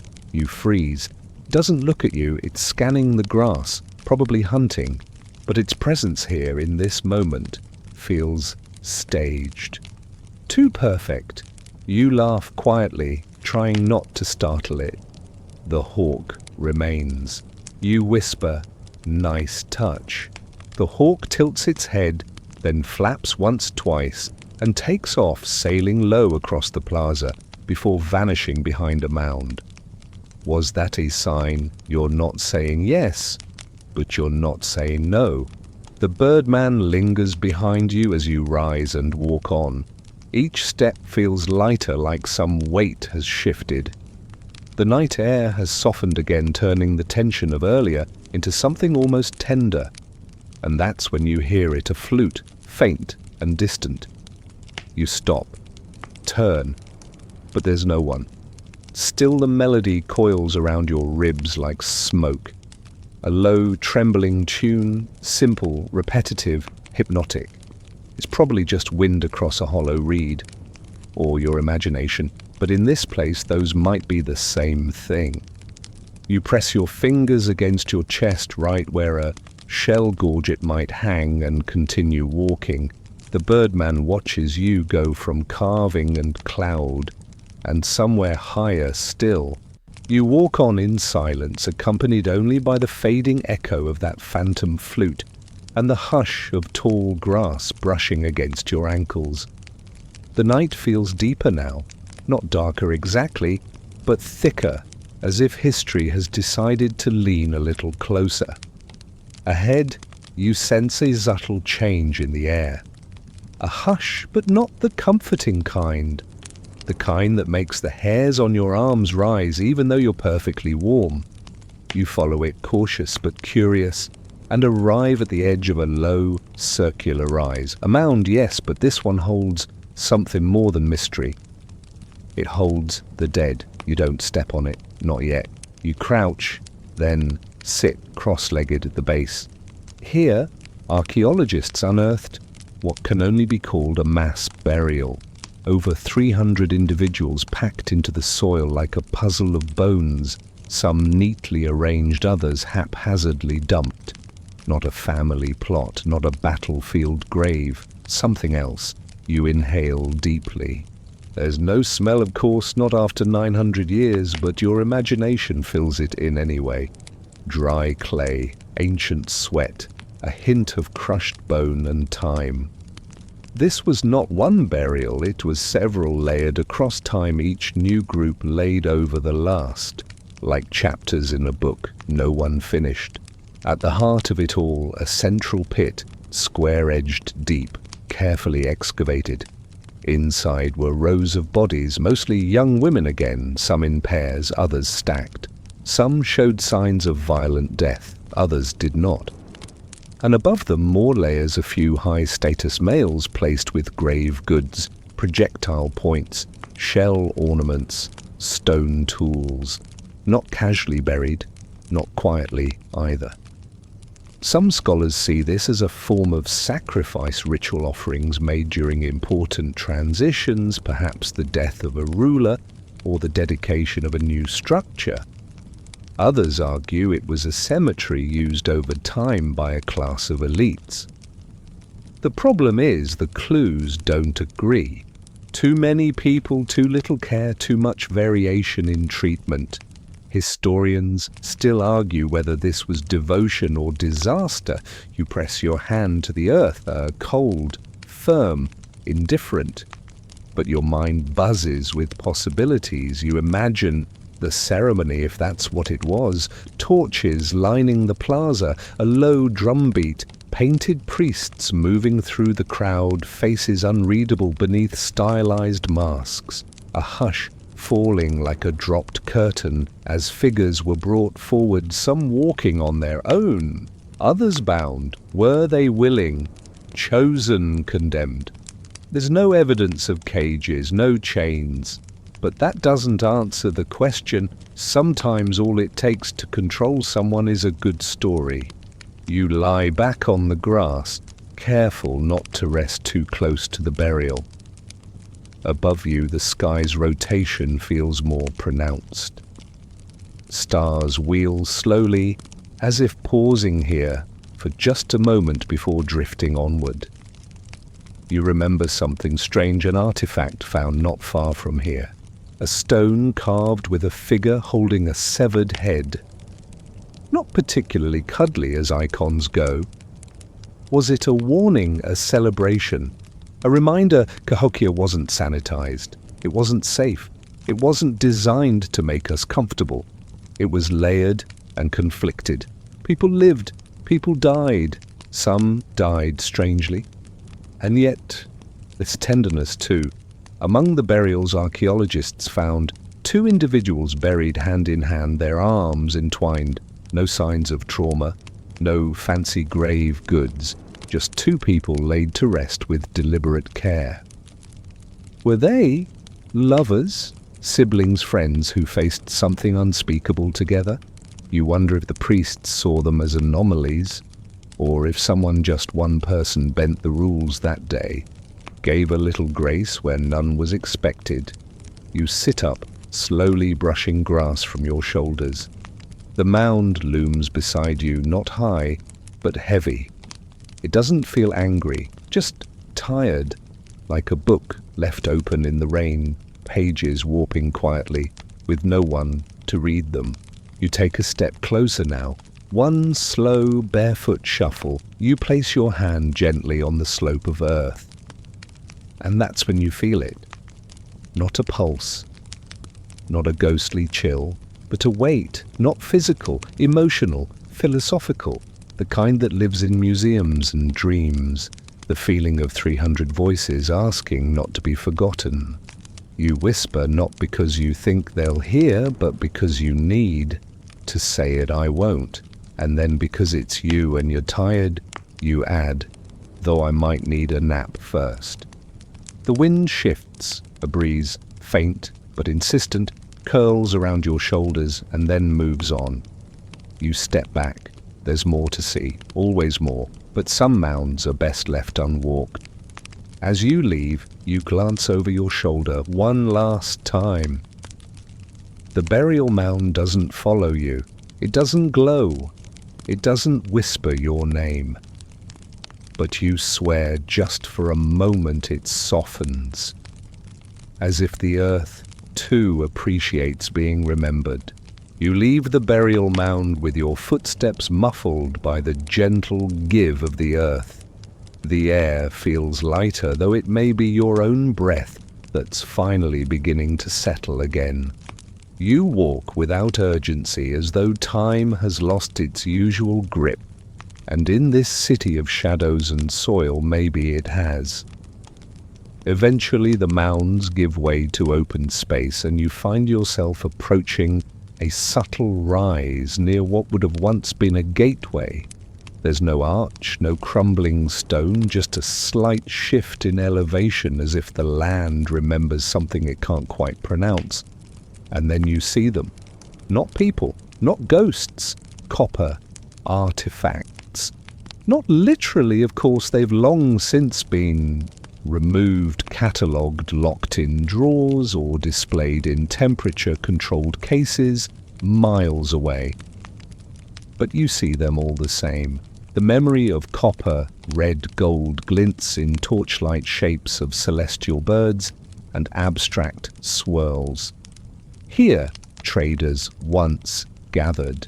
From the Great Lakes, from the Appalachian foothills, from the Gulf Coast and the Ozarks, they came by canoe, by foot, maybe by dugout or raft. They came carrying goods, some useful, some beautiful, some both.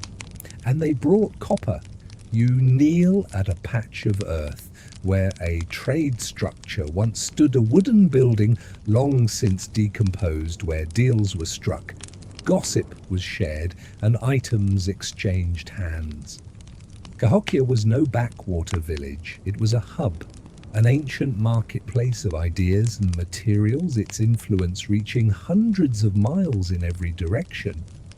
And copper, particularly that bright, raw, hammered copper from Lake Superior, was one of the most prized materials to pass through. They shaped it into axes, into plates, into elaborate symbols worn across the chest like declarations of identity. The Cahokians had no metal smelting, but they didn't need it.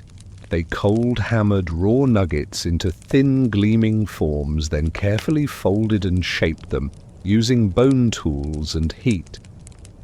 You reach down and pretend to pick up one now, a copper raptor claw perhaps. Stylized, curved, too thin to be a weapon, too fierce not to be symbolic. Who wore it? What did it mean? Historians have guesses.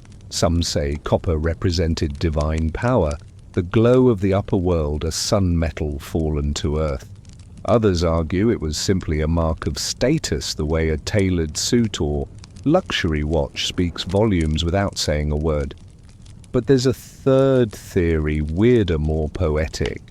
Some believe copper objects were alive, not in the sense of breathing and eating, but in the way certain stones or sacred animals were believed to hold power, not represent it, but be it.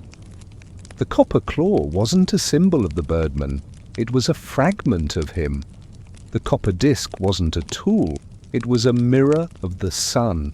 You trace the air with your fingers, imagining these items displayed not on bodies, but on altars, or held aloft during ceremonies where the crowd gasped and the flames flickered just right to make everything glow.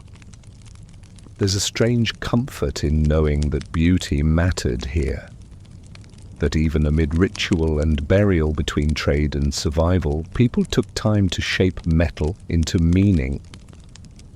And here's a quirky little fact: some copper artifacts were deliberately broken before burial, bent, folded, rendered inactive. Scholars still debate whether this was symbolic, a way of releasing the item's spirit, or practical, to prevent grave robbing. Because let's face it, even in sacred cities, thieves existed. You stand again and look around. The clearing opens up, and in your mind's eye, it comes alive with traders unloading woven baskets, displaying bone tools, laying out shell beads, and yes, arranging glints of copper in the sun like bait for magpies. You hear snippets of languages no one's spoken in centuries. You smell dried fish, sweat sweetgrass. You hear laughter and silence. Because not all negotiations need words. Some scholars believe Cahokia hosted seasonal fairs, giant gatherings timed with the equinox or solstice. Thousands of people converging for ceremony, for commerce, for connection. Imagine the logistics feeding that many people housing them, making sure no one wandered off with someone else's sacred gourd. You step forward into the imagined crowd and the air vibrates with a low murmur, and then it shifts. You catch sight of something strange, a copper plate engraved with a dancing figure, arms outstretched, legs bent, mid-step, face part human, part bird. You blink. It's not there, of course, but it was. They've found plates like this in Mound burials far from here in Georgia, in Tennessee, matching Cahokia's style, its art, a trade of more than just goods, a spread of ideas. Cahokia was exporting icons, belief systems, art forms, aesthetic blueprints. You sit again cross-legged this time and think about that. How art can travel farther than feet. How belief can cross rivers even when boats cannot. And how something as small as a copper disc can ripple across generations, outliving even the city that birthed it. You close your eyes. The warmth of copper is still there behind your eyelids, a reddish glow like firelight or memory. You imagine slipping one of the artifacts into your own hand, feeling its cool weight, wondering if it still remembers who first held it. Then you open your eyes, the clearing is empty, but you're not. You've carried something with you, not metal, not trade, but a shape, a symbol, a shimmer of what once was, and just maybe still is. The glow of copper lingers faintly behind your eyes as you rise again, leaving the imagined marketplace behind. The trade routes that once pulsed with goods and stories now stretch invisibly across the continent, stitched into the ground like threads no longer seen, but somehow still felt beneath your feet. You drift east where the land dips slightly, sloping toward what was once a residential zone. Here, among smaller mounds and ghostly grid lines of post holes, lived those who were not buried with falcon beads or copper plates, just people. Mothers, craftsmen, farmers, children, people with clay on their hands and weeds in their gardens, people who might have yawned at ceremonies and burned the corn now and then. And in one such corner of the vanished neighborhood, archaeologists found something unexpected, something beautiful. They found a woman, or rather her remains, carefully buried, gently adorned and clearly significant. She wasn't just laid to rest. She was draped in artifacts, marine shells from the Gulf, pearls, polished stones, and delicate bits of mica, a silvery mineral that gleams even in low light. No one knows her name, but she's often referred to as the shell-masked priestess. You approached the spot where her burial was discovered. There's nothing visible now, just grass. A few flags once marked the site during excavation. Now only wind. You kneel. The items found with her were astonishing. Hundreds of tiny marine shells, some forming patterns that suggest a mask once covered her face like a ritual veil, or perhaps a representation of identity in death. Pearls clustered around her neck and wrists with no evidence of rope or string, as if she'd been encased in opulence. Placed with deliberate symmetry, her body transformed into something symbolic. Some have argued she was a high priestess.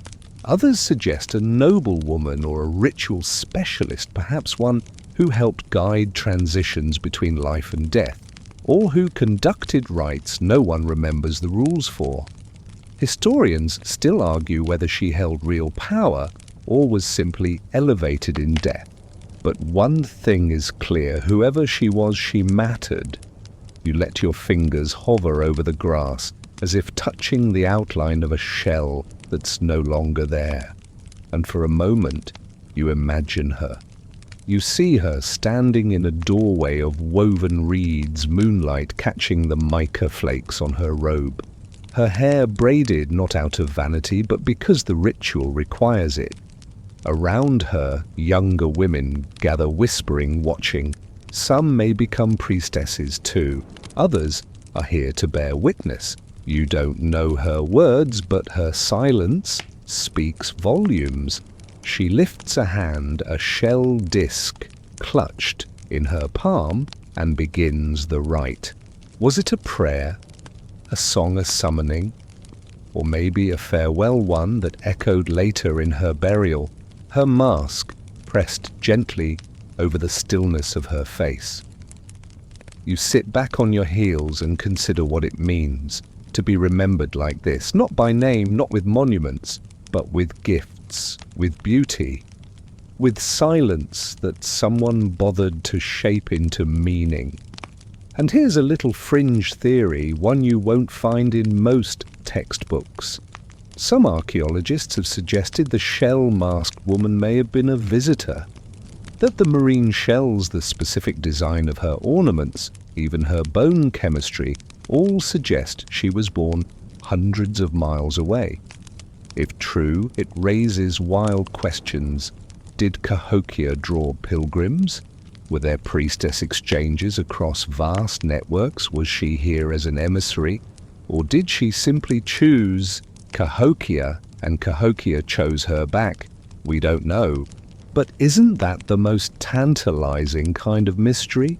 You lie back beside her invisible resting place, eyes on the stars, imagining what it felt like to carry a role so sacred that your jewelry became part of your identity, not vanity, but language, not fashion, but ritual.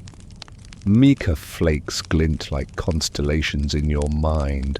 You wonder who buried her, if they cried, if they sang, if they knew this moment would echo 9 centuries into a world of cars and air conditioning and people whispering bedtime stories to themselves in the dark.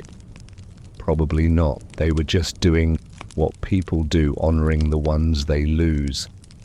And speaking of losses, you remember a lesser-known part of her burial.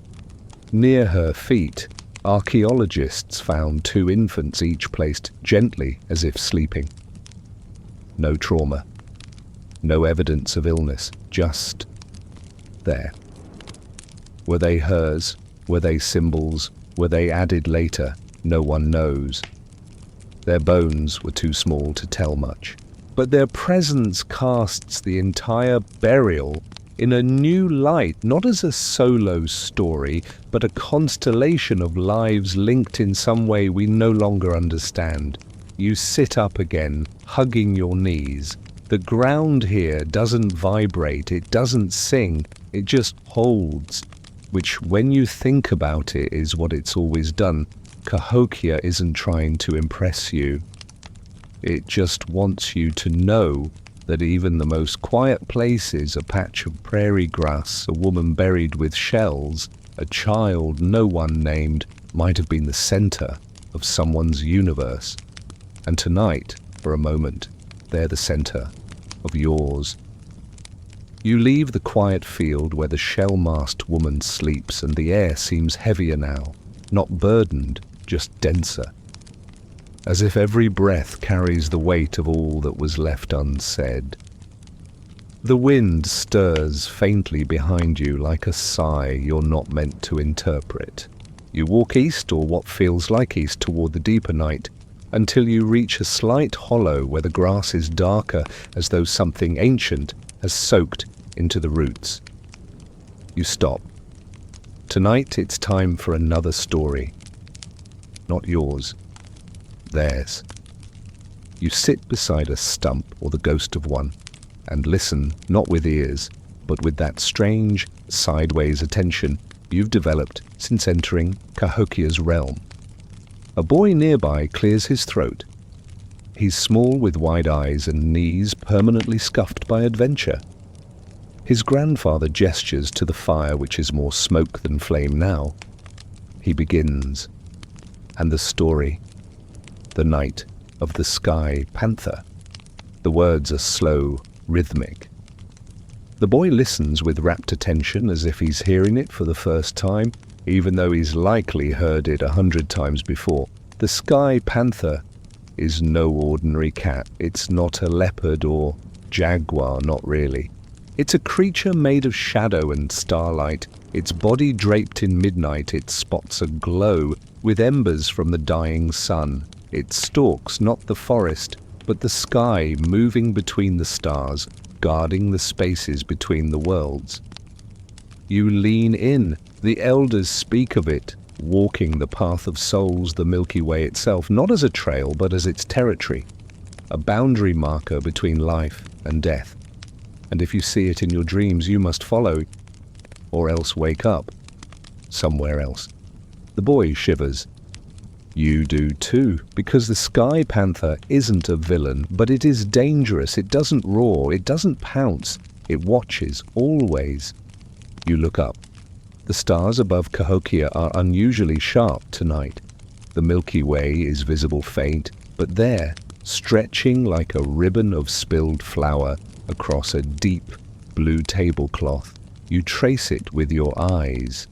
Is that a shape? You blink. A trick of light, maybe, but you remember that the Cahokians saw the sky differently. Not as a ceiling, but as a mirror. The movements above reflected the rhythms below, planting, dying, returning.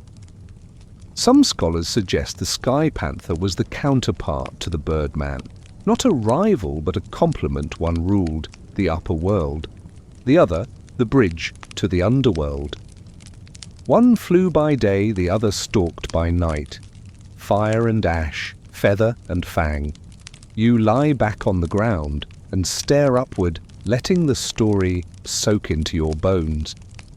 And here's the strange part. Archaeologists have uncovered panther imagery at Cahokia, carved into stones, painted on pottery, etched into ceremonial items. Not like the cute jungle cats you see on zoo posters. These panthers had curved tails, elongated bodies, sometimes even wings. Not literal depictions, cosmic ones. One particularly strange artifact, a sandstone figurine, appears to show a panther curled around a mound. Or maybe the mound curled around the panther. Either way, it suggests something intimate, that the very earth was shaped in its image, or that the creature shaped the earth as it prowled.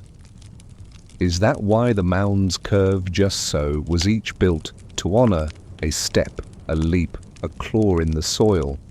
Historians predictably argue about it.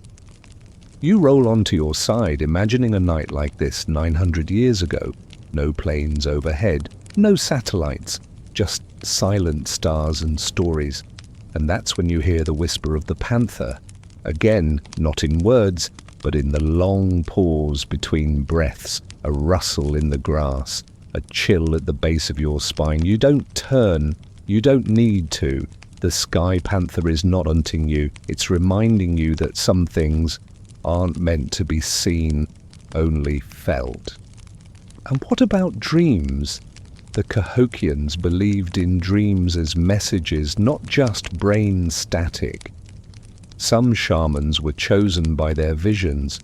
Others wandered the dream realm nightly, seeking omens, truths, healing. You imagine the boy from the story, lying down, curling under a woven blanket, staring at the same stars you see now, hoping not to dream of the sky panther, but knowing he probably will. You inhale, exhale, and almost you hear a low purr beneath the wind. It's not frightening, it's a reminder that you are still walking the space between. You sit up slowly. The hollow is unchanged, the fire is long out. The boy and his grandfather are gone, if they were ever really there.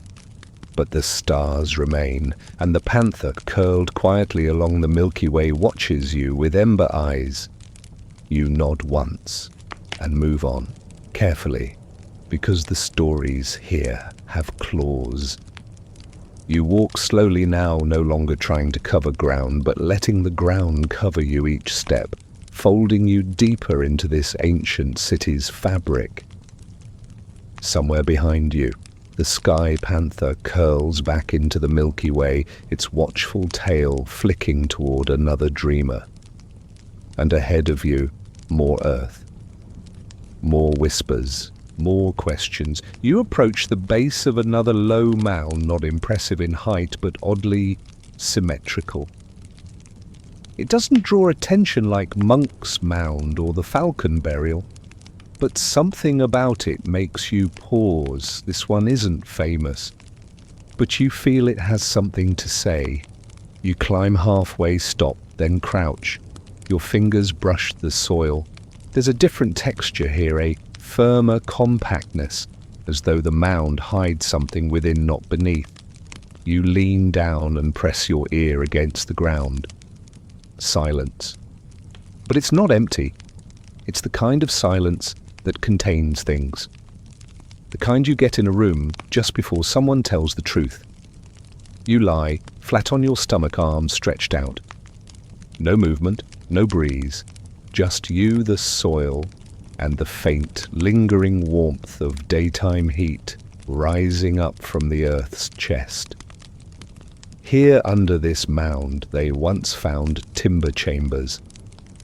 Not many, not large, but hidden within the soil were traces of ancient wooden structures built inside the mound itself, like rooms tucked into the belly of a hill.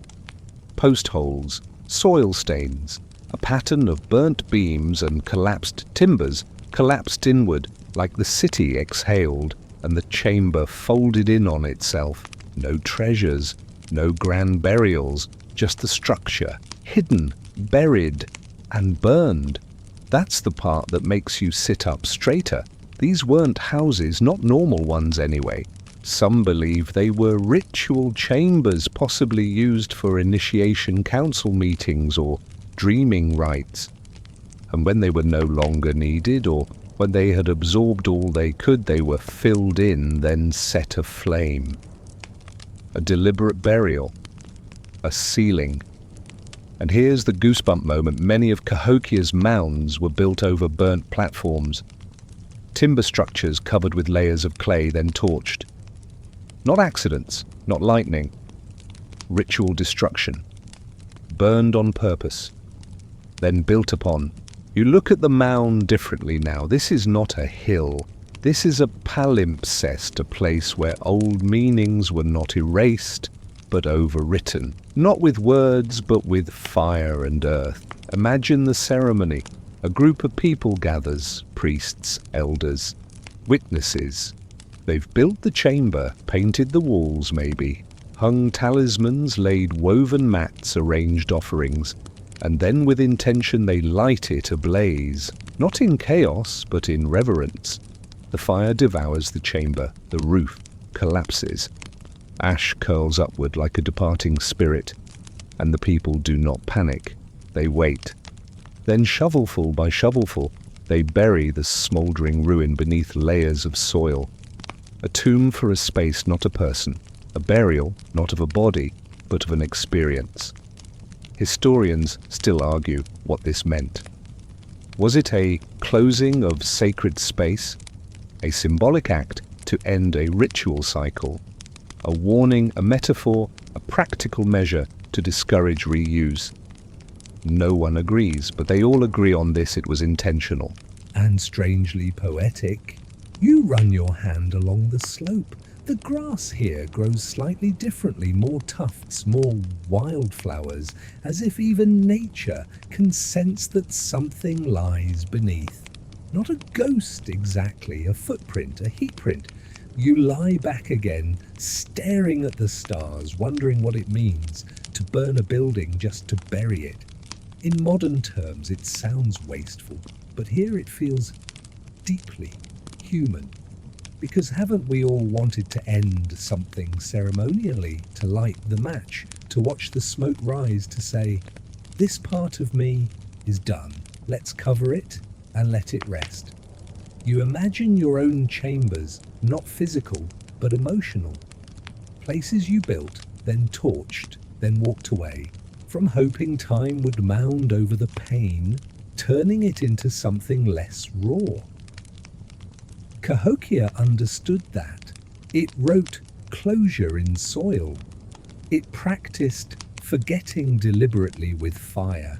And here's a fringe idea for your dreams later. Some believe the burning of ritual chambers was not the end, but the beginning.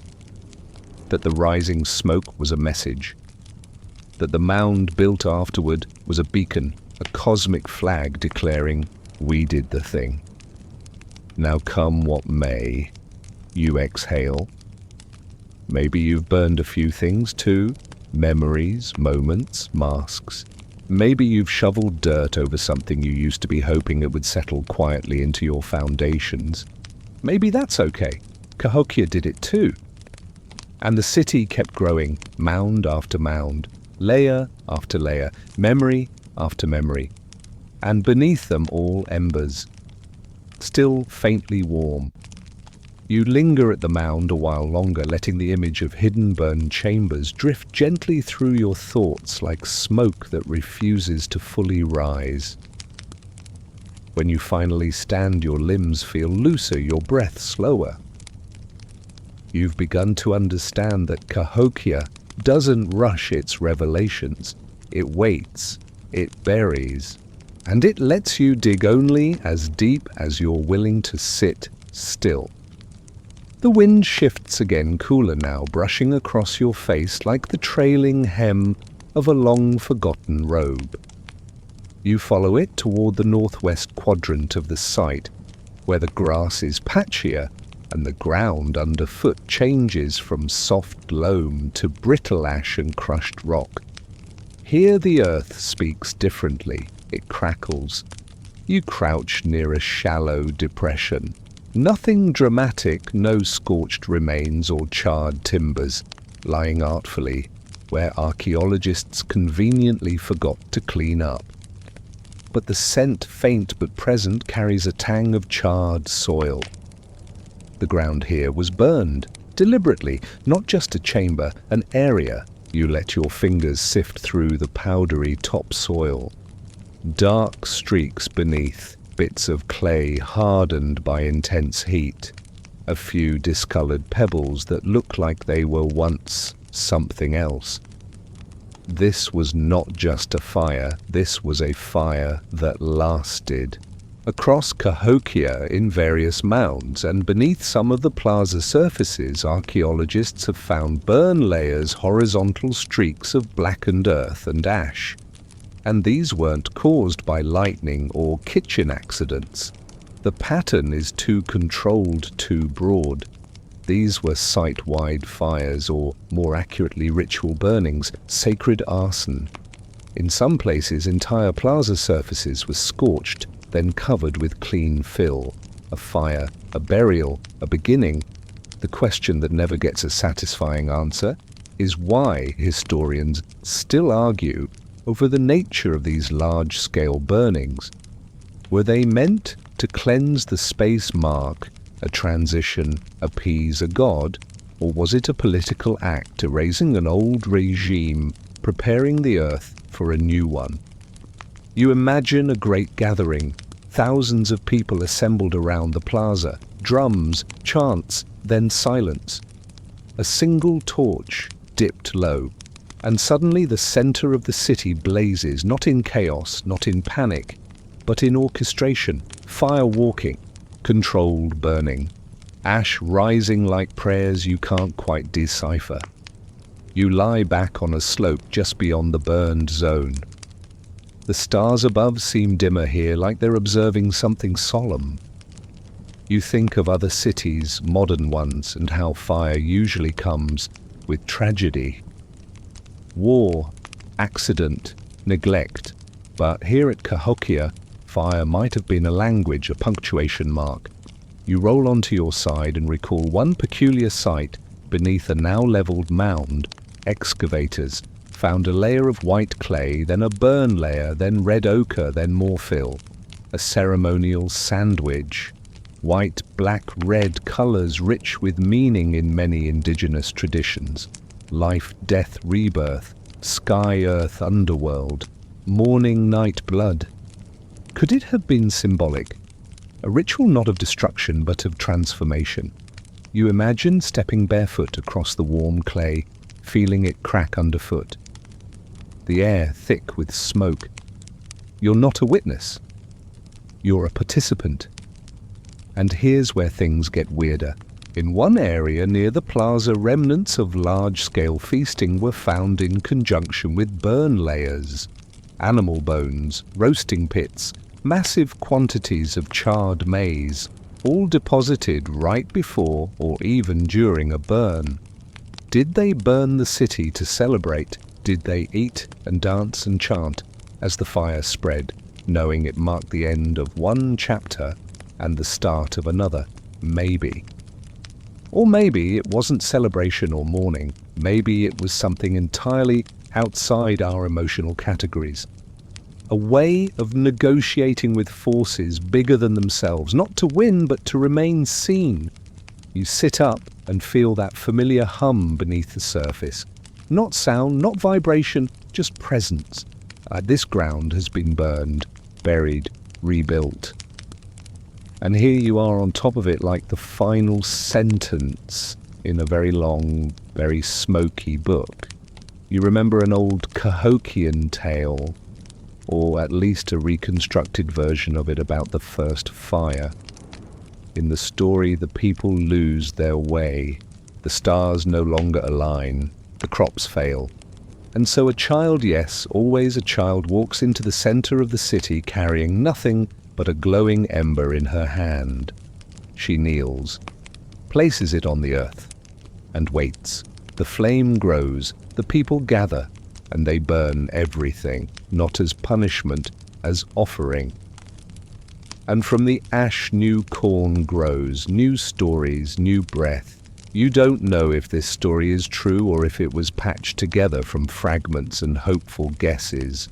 But tonight, it doesn't matter, because stories like fires are made to transform the things they touch.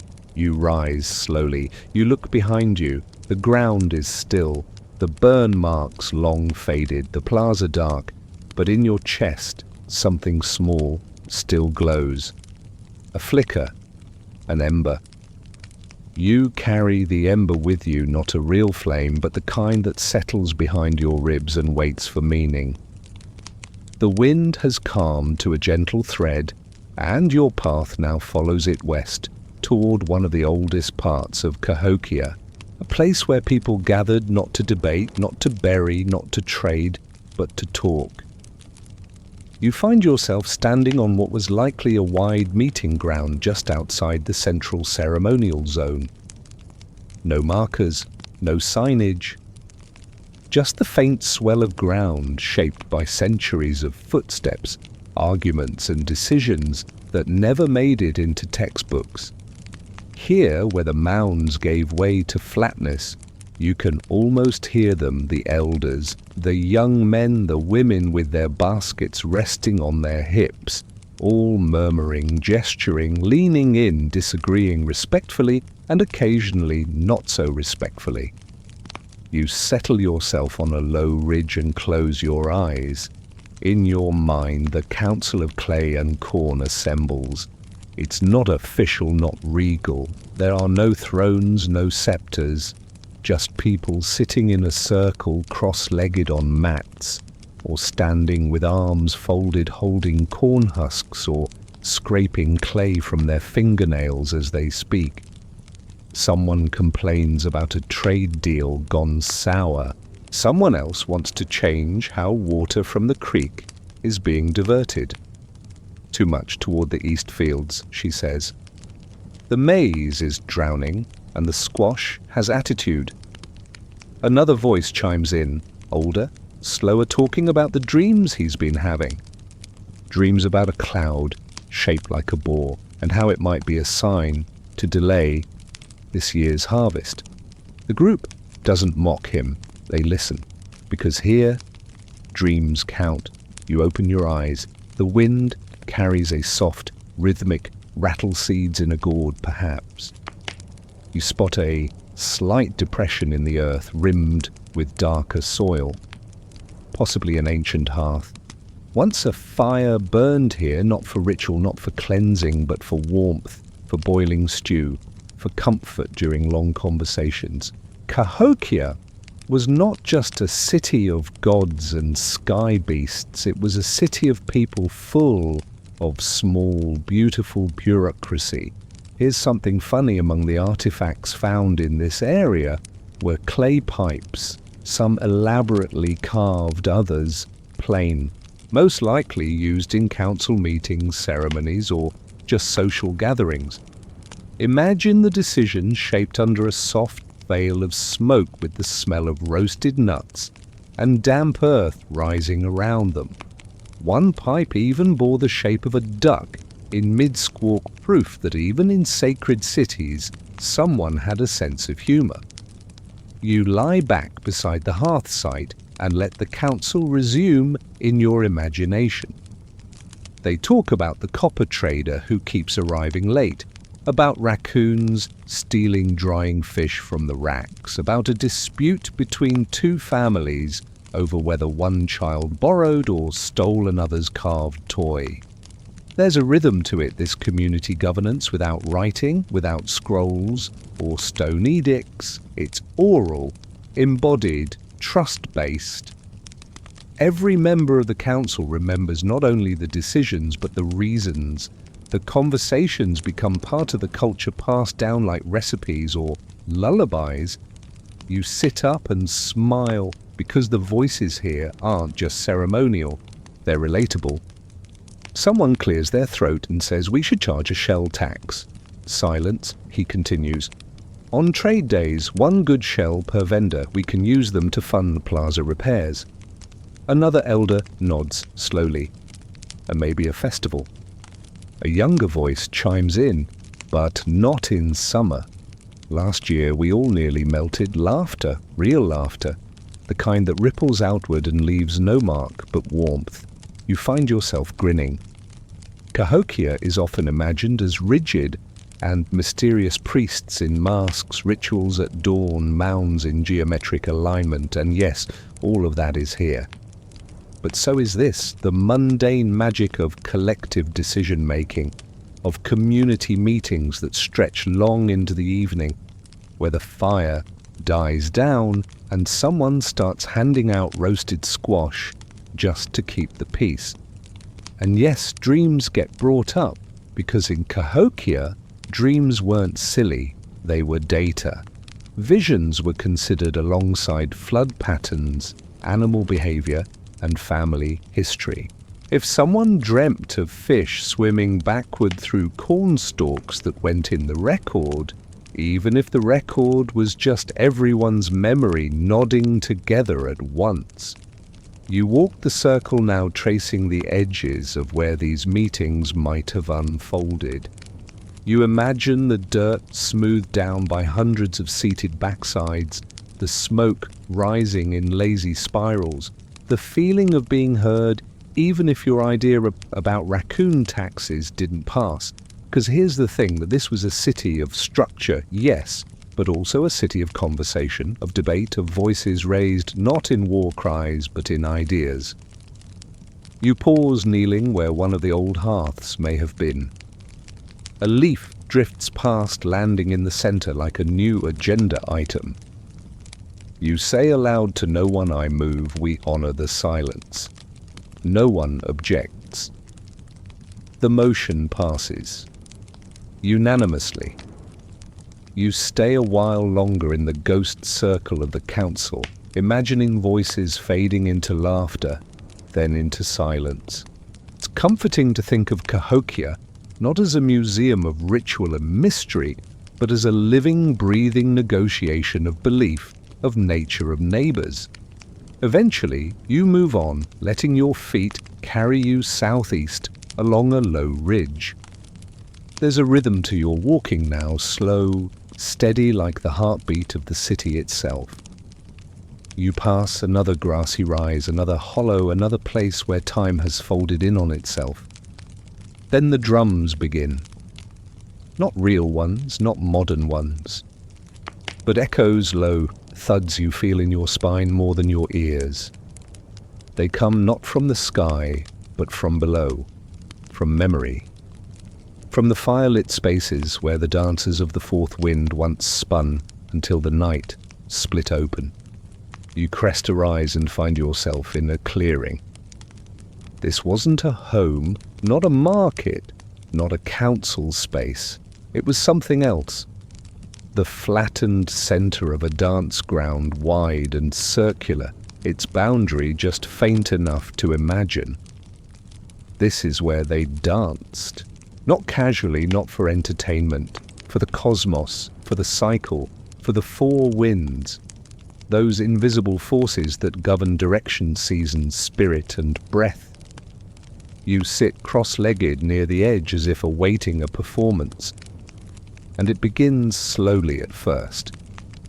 A few figures step into the center of your mind's stage, painted in reds and blacks with swirls drawn down their arms, feathers trailing behind their movements. They carry gourd rattles etched and filled with tiny stones that keep time as their feet skim the earth. And the fourth wind, the hidden one, the wind that doesn't blow from any compass point, begins to stir. It's the wind of change, the wind that turns everything inside out. The dancers twist and leap, their limbs impossibly fluid, as if joints have forgotten how to obey gravity. They move in spirals, in broken lines, in sudden stillnesses. The air pulses around them thick with meaning you can't quite grasp. This wasn't ballet, it wasn't theater. It was communication, each gesture an offering a request to code. And here's where it gets complicated even today. No one fully agrees on what these dances meant.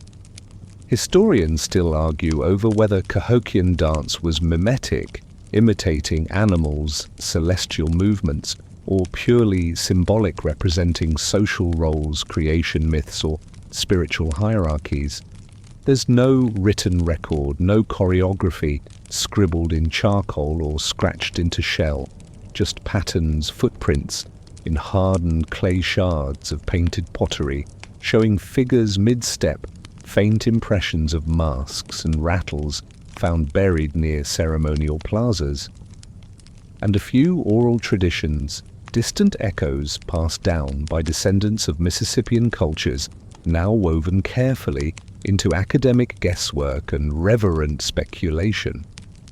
One fringe theory, whispered more than published, suggests that Cahokian dancers didn't just represent the four winds, they became them, through movement, repetition, trance. A kind of physical possession, not in the horror movie sense, but in the way that a river possesses a valley fully, gently, irrevocably. You watch them now, not real but vivid. They circle faster. Dust kicks up. The rattles merge into a single tremble. One dancer collapses to the ground, still spinning with her arms. No one helps her. That's part of it. This is how you speak to the forces that don't have faces. You rise and walk the perimeter of the space.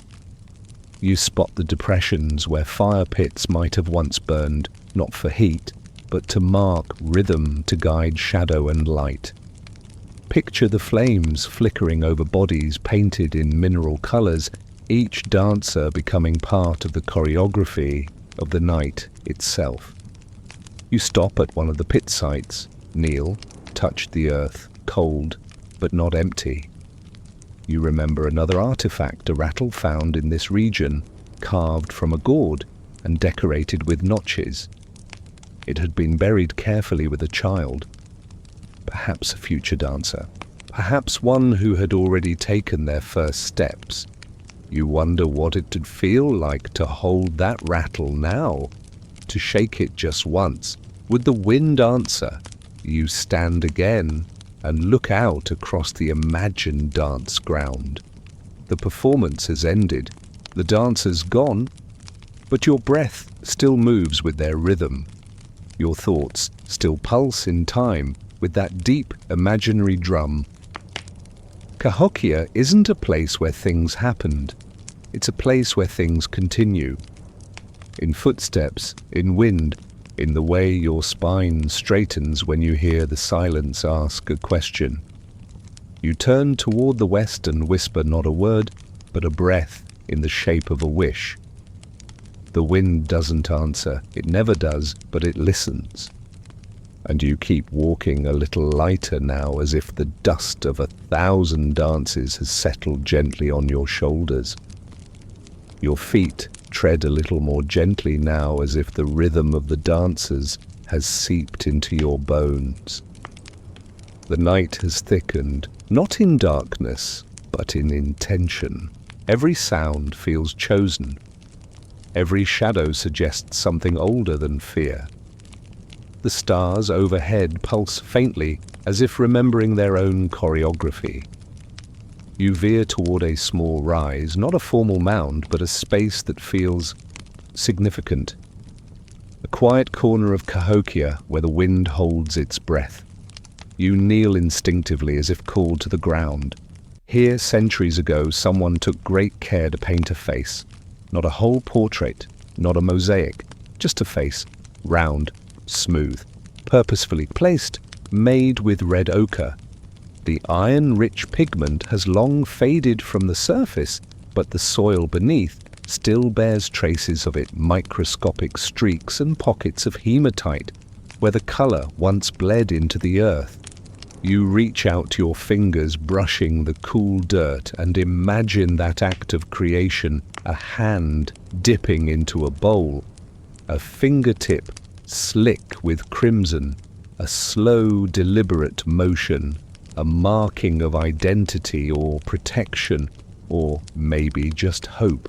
Across Cahokia, red ochre was used with near religious regularity.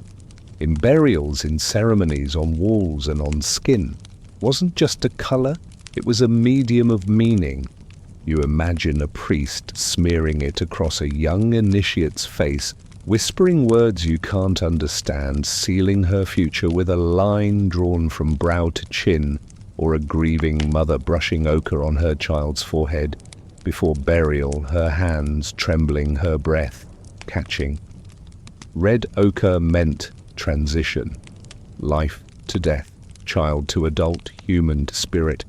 And while its uses seem consistent, its meaning is maddeningly ambiguous. Some say it represented blood, vitality, renewal. Others believe it was symbolic of the sun, the underworld, or both. A few researchers, the kind who always get side-eyed at conferences, argue that ochre was believed to contain spiritual energy activated by heat or water. And here's a fringe fact for your dream later. In one mound, red ochre was found poured directly into the mouths of the dead, not sprinkled, poured, a symbolic act of final breath, a feeding no one knows. You sit now with your legs folded beneath you and imagine painting your own face.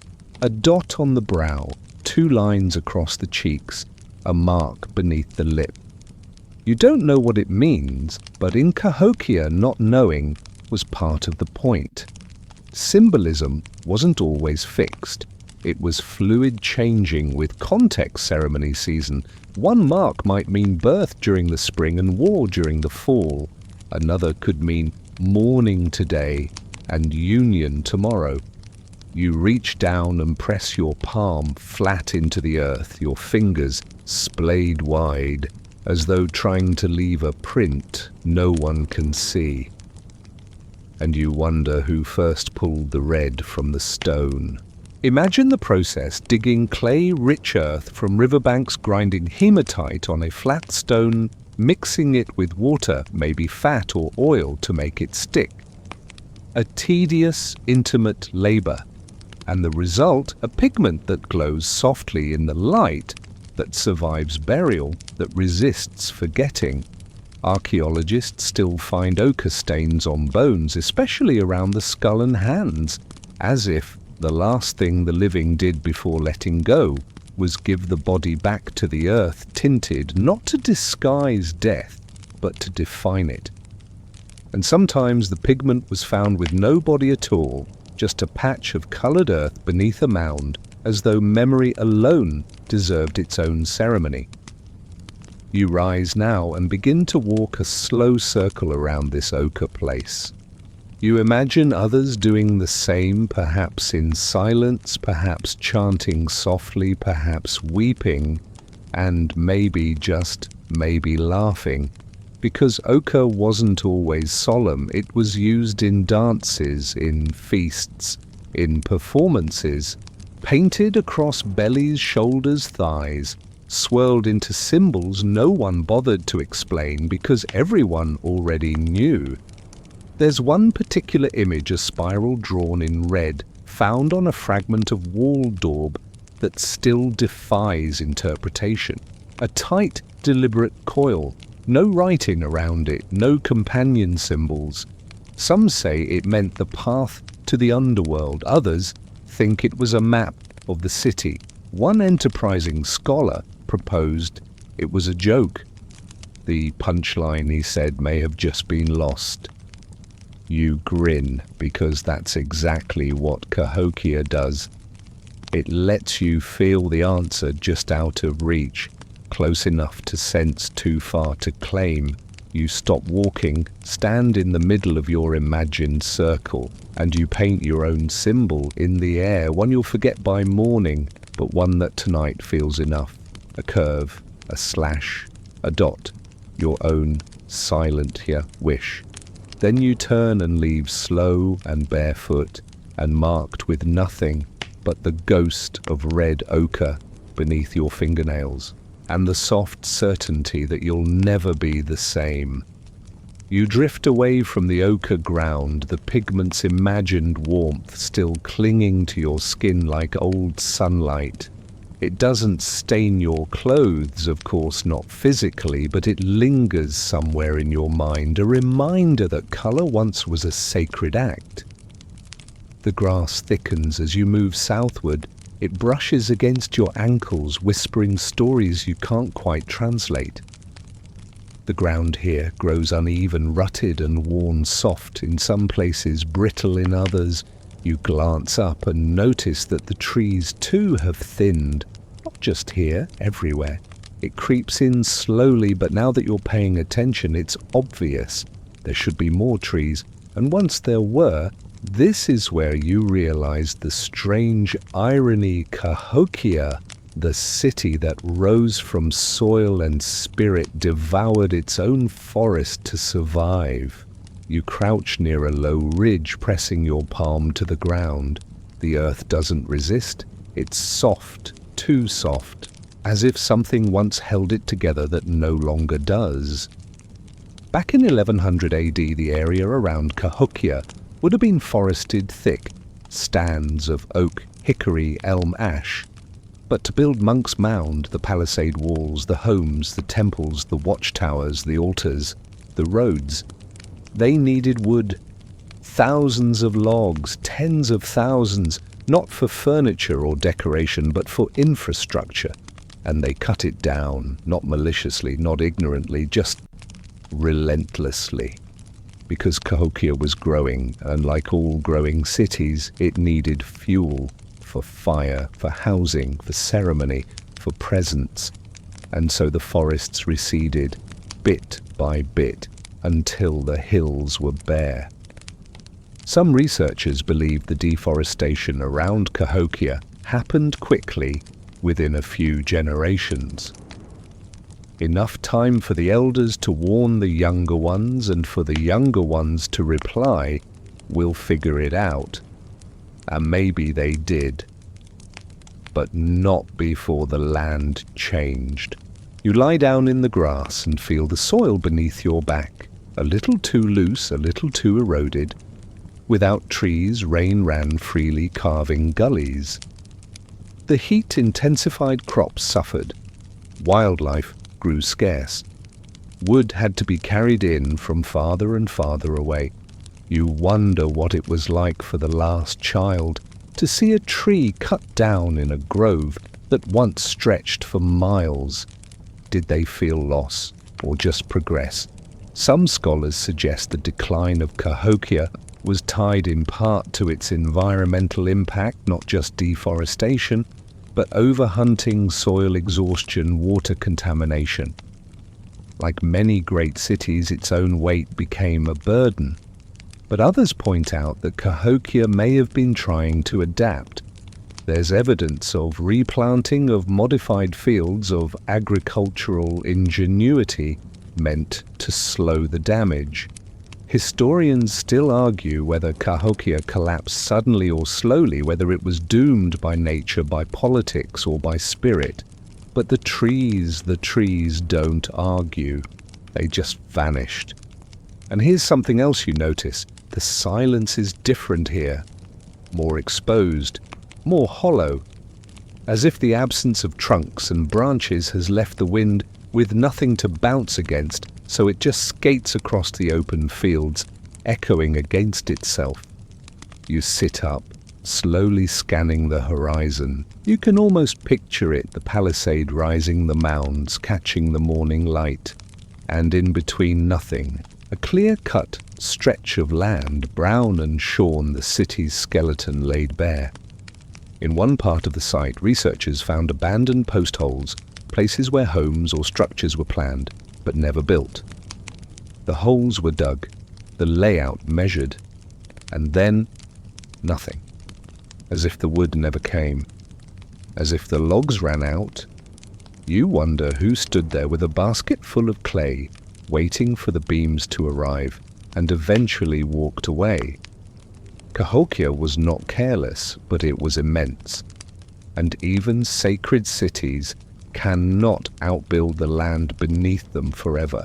You rise and walk toward a small stand of young trees, not ancient oaks, just scrubby saplings planted during modern restoration. You run your hand along a slender trunk. It's rough but trying, a slow rebirth. In a way, Cahokia is reforesting itself centuries later through volunteers and ecologists who walk the same paths you do now, carrying seedlings in buckets and whispering apologies the wind is always willing to hear. And you listen.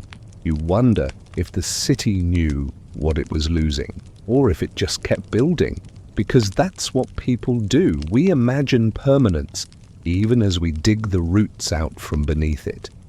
You close your eyes and picture the forest returning slow and soft, root by root, leaf by leaf, until one day the mounds are tucked beneath a green canopy again.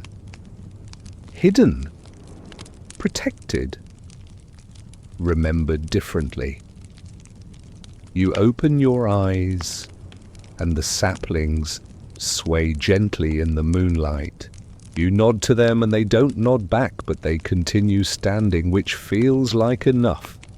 And as you walk away, the wind doesn't follow. It stays behind, guarding what little forest remains.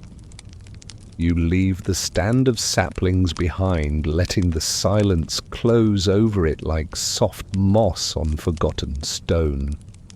The wind shifts again, gentle now, almost sleepy, and you follow it through a patch of open prairie that once held feast fires, crop rows, and footpaths, now trampled flat by centuries of remembering. Ahead, the land lifts again, subtly, almost apologetically. Another mound, yes, but smaller, quieter, and far less studied. You approach it slowly, sensing the shift in atmosphere, not ominous, just peculiar. The grass here grows in uneven clumps, scattered with flakes of broken pottery and fragments of shell too small for museums, too stubborn to disappear. And on top of this mound, not buried in it, not beneath it, someone once held a feast. You can still feel it. Not from the artifacts, but from the residue of motion, the way the air pools here, as if shaped by generations of elbows, leaning into laughter of bodies, swaying after full bellies and second helpings. This is where the Sun King once dined. Or at least that's what they called him. No gold crown, no throne carved from mammoth bone, just a man or maybe a woman or someone beyond either who sat at the highest point in Cahokia, presiding over gatherings with a gaze trained more on the stars than on speeches. You kneel beside the Mound slope and imagine the scene. The ruler sits cross-legged, wearing no crown, but a robe woven from river grasses and trimmed with feathers. Beside them, a bowl. Inside, boiled corn, smoked fish, maybe a mash of sunflower seeds and squash. Nothing extravagant. And yet everyone watches, not because the food is special, but because the person eating is. Cahokian rulers weren't elevated by bloodline alone. Their status came through ritual, through alignment with cosmic order, through ceremony that made them less human and more symbolic. And yet, they still used clay spoons. One such spoon was found not far from here, simple, unpainted, with a gently curled handle and traces of food residue clinging to its surface even after centuries in the soil. It wasn't buried with grandeur, it wasn't gold or inlaid with shell, it was just useful. Which raises the question, if the Sun King ruled everything, why eat with the same tools as a potter? Historians still argue. Some say it was intentional humility, a performance of earthiness to connect ruler and ruled. Others believe the spoon wasn't his, that he borrowed it during a public feast, sat down beside his people and ate the same stew, letting the symbolism speak for itself. A few fringe thinkers even suggest Cahokia rejected wealth displays, that power came from visibility and repetition, not opulence. The clay spoon wasn't an oversight, it was a philosophy. You lie back on the slope, the moon cresting just above your field of vision. What does it mean to be important in a world where no one carves your name in stone? You wonder how many leaders have been forgotten because they wore no crown, held no scepter, posed for no effigy. Maybe that's the point. In Cahokia, rulership was tied to cycles, solstices, planting seasons, migrations. The Sun King, if that's even the right name, may have stepped aside when his celestial moment ended. His reign a phase, not a possession. Like the moon above you, now not always full, but always returning. And here's something strange. In one mound, archaeologists found a split burial, two individuals laid head to toe with nearly identical artifacts. Were they co-rulers, siblings? Two aspects of a single office? Or maybe the Sun King had a moon twin, a counterpart, a balance. No one knows, but the idea is hauntingly beautiful. You imagine the feast again, the laughter, the long wooden bowls passed hand to hand, the children creeping close to sneak extra bites before running off.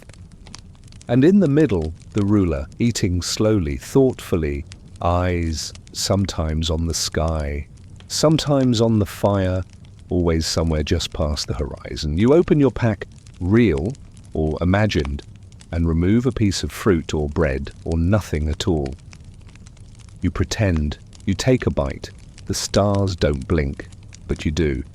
You understand something now, that being remembered doesn't require glory, it requires presence. A clay spoon passed hand to hand can carry just as much weight as a crown if people agree that it does. And maybe the ruler of Cahokia wasn't trying to dominate. Maybe they were trying to stew, to simmer alongside everyone else, to stir the pot of history until no one could tell where power ended and personhood began. You finish your imagined meal, set the invisible spoon aside, and say thank you, not because you must, but because you're part of the ritual now too.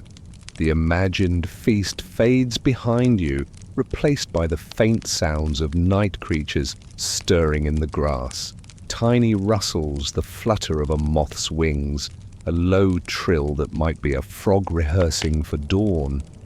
You walk slowly now, your steps rhythmic, lulled by the memory of clay spoons and feathered robes. Cahokia does that. It feeds you in stories, then asks you to digest in silence. Ahead, something juts from the earth, barely visible, half swallowed by soil and time. You stoop. It's not stone, it's wood, or rather the remains of wood, blackened, compressed, almost fossilized.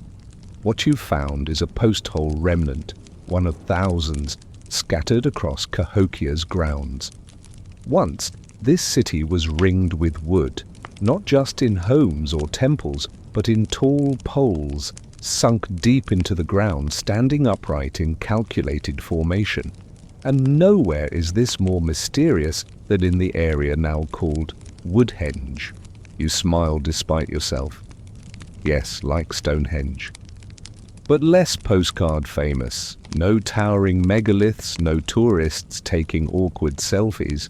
Just concentric circles of wooden posts, many now gone reconstructed based on the discolored soil they left behind, ghosts of tree trunks that once pointed to the heavens. You walk toward it. There's a hush here that feels deliberate. Woodhenge was not a building, it was an instrument, a giant living calendar aligned with the sun. At dawn during equinoxes and solstices, the rising sun would align with specific posts on the horizon, casting shadows that danced precisely across the central viewing point. Imagine standing there, perhaps wrapped in a woven shawl, the early chill biting your nose, watching the sun rise through the timber ribs of the world, right where the sky told you it would. Not metaphorically, literally. And people didn't just stand and gawk, they gathered. Feasts, ceremonies, offerings. There's evidence of fires lit nearby, of broken pots, butchered deer bones cracked, corn kernels, fragments of celebration scattered like confetti beneath the grass. You sit at the estimated center of Woodhenge, now in the same spot a priest astronomer might have stood nearly 1,000 years ago. No telescope, no charts, just bone-deep familiarity with the sky. What kind of mind charts the movement of the cosmos using tree trunks? The kind that lives not in weeks or months, but in cycles. And here's the beautiful part, these circles weren't static. As the years passed, the entire Woodhenge was rebuilt multiple times, new rings laid out, new calculations made, each aligned with slight shifts in celestial behavior. Historians still argue whether this was for tracking seasons, scheduling planting timing rituals, or all of the above. Some even suggest the solar alignments were tied to social power. Those who could read the sky controlled the calendar and therefore controlled everything else. But there's another idea, that maybe Woodhenge wasn't about control at all, maybe it was about belonging.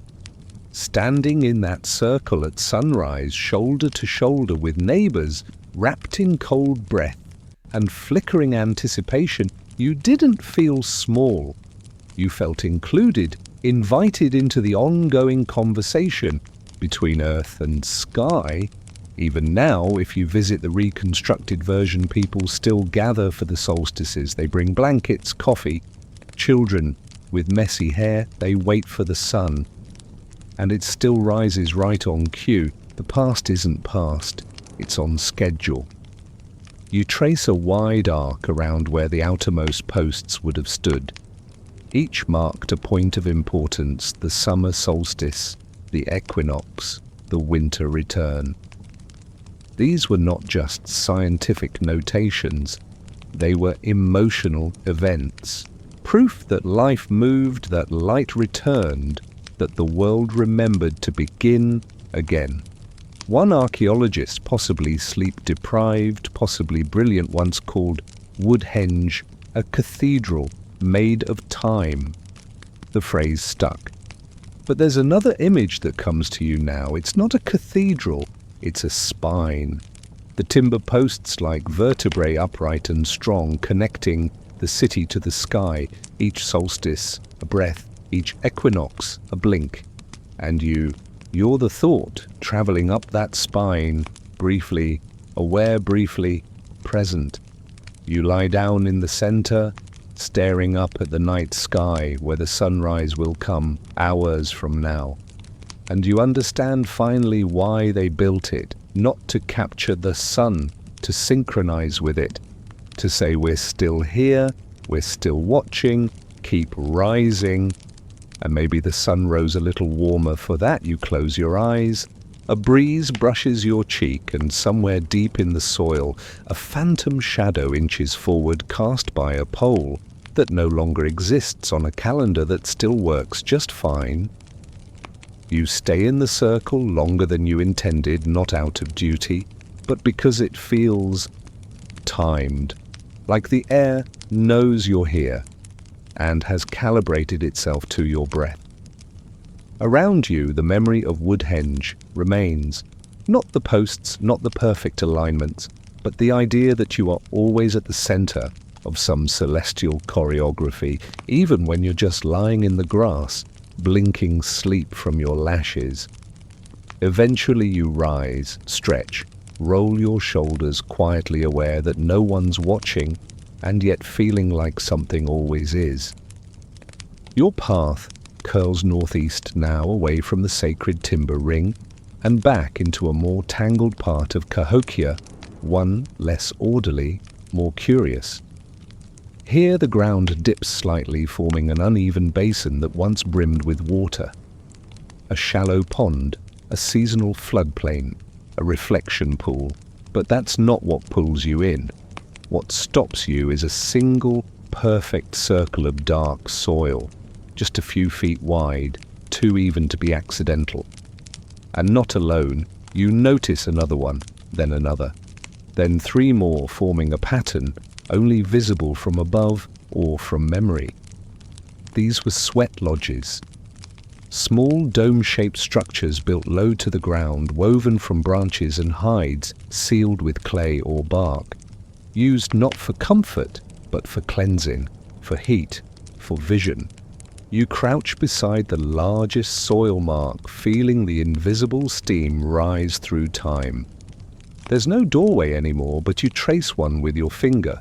You imagine crawling inside the earth, closing around you, the light dimming until only darkness remains. Then comes the heat. These lodges were more than saunas. They were gateways, places where the body was humbled, the breath sharpened, the soul made receptive. Stones heated in fire pits were brought in carefully one by one, placed in the lodge's center. Water ladled onto them released waves of steam. The air thickened, the skin cried, the mind opened. Inside, participants would pray, chant, weep, sometimes pass out, sometimes see things, not hallucinations, messages. It's hard to say who entered these lodges in Cahokia. Was it only the spiritual elite? Was it open to all?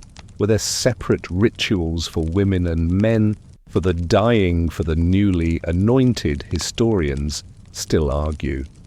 Frustrated probably that these sacred spaces left behind so little besides charcoal and discolored earth. But even the absence feels like design. You sit in the circle now as if ready to crawl inside. The air is cool tonight, not steamy. But still something shifts. Your breathing slows. You feel every inch of your skin as if the heat of the ancient stones lingers in the soil's memory. You close your eyes and imagine the darkness inside one of these lodges, not threatening, womb-like, a place to shed identity, to melt ego into vapor. You are not you in there. You are breath. You are pulse. You are a single drumbeat in the dark.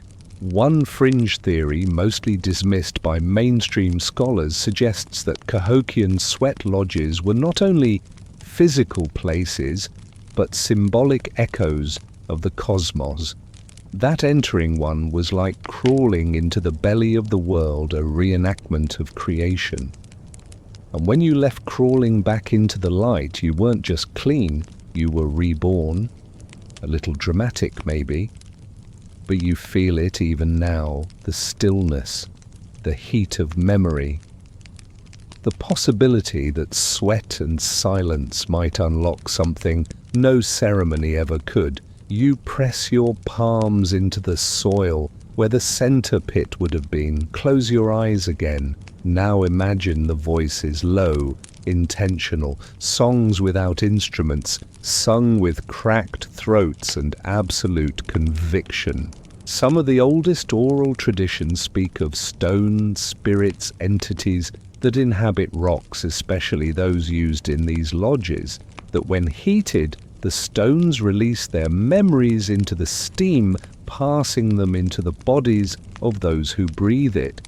You like that idea, that even a rock can carry a secret, and that all it takes to share it is a little fire, and someone brave enough to listen while their skin burns. You wonder what secrets Cahokia's stones told. Maybe they warned of the forest's retreat. Maybe they sang of solar alignments or floods or loss. Maybe they told the same story over and over. You are part of this. Don't forget. You lie back now, just outside the circle, letting the cool night air settle on your cheeks. You are not in a lodge, but something has been released. You feel lighter, stripped, a little burned, a little grateful. And above you the stars blink quietly, as if cooling down from their own sweat ceremony. You rise eventually, not because you're finished, but because you've been let go. You walk quietly now, as if the lodge left something steaming in your lungs, not heat, but insight. The kind that rises slowly without urgency, like steam that lingers in hair and hangs in the folds of a robe long after the fire has died. Your steps are softer, and each footfall seems to ask the earth's permission before pressing down. You're headed east now toward what would have been the outer neighborhoods of Cahokia, the outskirts, the fringe, the places where people lived beyond the reach of processions and ritual drums, but still beneath the same sky, still within the great city's gravitational pull. You cross a low rise and find what looks at first like nothing. But then your eyes adjust. Post holes. Everywhere. Shallow, round impressions unevenly spaced. Some large. Some so small they feel accidental. But they're not. These were homes. Simple ones. Wattle and daub walls, thatched roofs, sometimes arranged in clusters, sometimes staggered like puzzle pieces. These weren't palaces, these were dwellings, places where babies cried, dogs barked, stew simmered.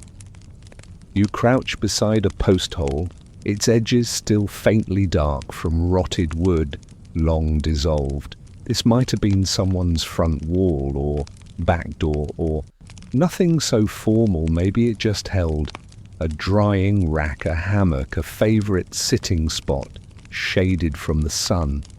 And here's the strange part, we almost missed all of this.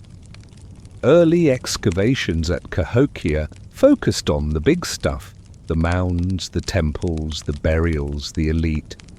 But beneath the grassy stretches between them, countless homes. And the longer archaeologists looked, the more they found. Entire neighborhoods humming quietly beneath their feet. You step carefully through the ghost grid of a family compound, imaginary walls rising around you, imagine cooking fires warming the air. You see a child's toy tucked beside a woven mat, a mother braiding her hair by touch, A father may be mending a basket with more patience than skill. Historians still debate the population size of Cahokia. Some estimate 10,000, others go as high as 40,000. But nearly all agree this wasn't just a ceremonial hub. This was a real city with the full, messy complexity of human life. People lived here. Which brings us to something small and strange. In one dwelling site, archaeologists uncovered a cache of raccoon bones, neatly bundled, intentionally placed beneath a hearth. Was it a snack, an offering, a family totem, a child's first hunting prize memorialized in the dirt? No one knows. The bones weren't burned, just arranged, tidy, personal. Sometimes the things that survive are absurdly intimate. You move on through the invisible village. Here, a row of holes suggests a fence. There, a dark stain indicates a communal oven. You can almost hear the chatter gossip over maize flour, someone arguing about whose turn it is to haul water, someone else singing a tune too off-key to be for ceremony, and everywhere life happening between rituals, because that's something Cahokia reminds you again and again. The sacred wasn't separate. It was woven into the domestic. People didn't step out of holiness to stir the stew. The stirring was holy.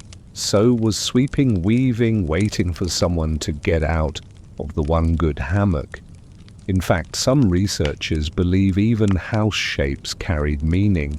Rectangles with rounded corners, oriented with the seasons positioned to catch or avoid certain winds. It wasn't random, it was thoughtful. Geometry as theology. And sometime there were double homes, two structures side by side, slightly overlapping, shared hearths, shared walls, the original duplex. Did this mean extended families, polygamous households, cross-generational support structures, or just a city trying to fit more people into less space? Cahokia was densely populated. Some of these neighborhoods were urban, even by today's standards, packed with narrow walkways overlapping noise-shared tools, and yet the soil around these homes doesn't show signs of aggression, enclosure, or panic. No fortifications here, just fences. You sit now on the low side of a rise, watching fireflies drift like misplaced stars between invisible homes. The crickets are louder here, the sky closer. This, you realize, is where people ended their days, not on the mound tops, not in the plazas, but here, brushing ash from their fingers, rubbing smoke from their eyes, tucking children into reed mats and whispering, "Tomorrow is another cycle."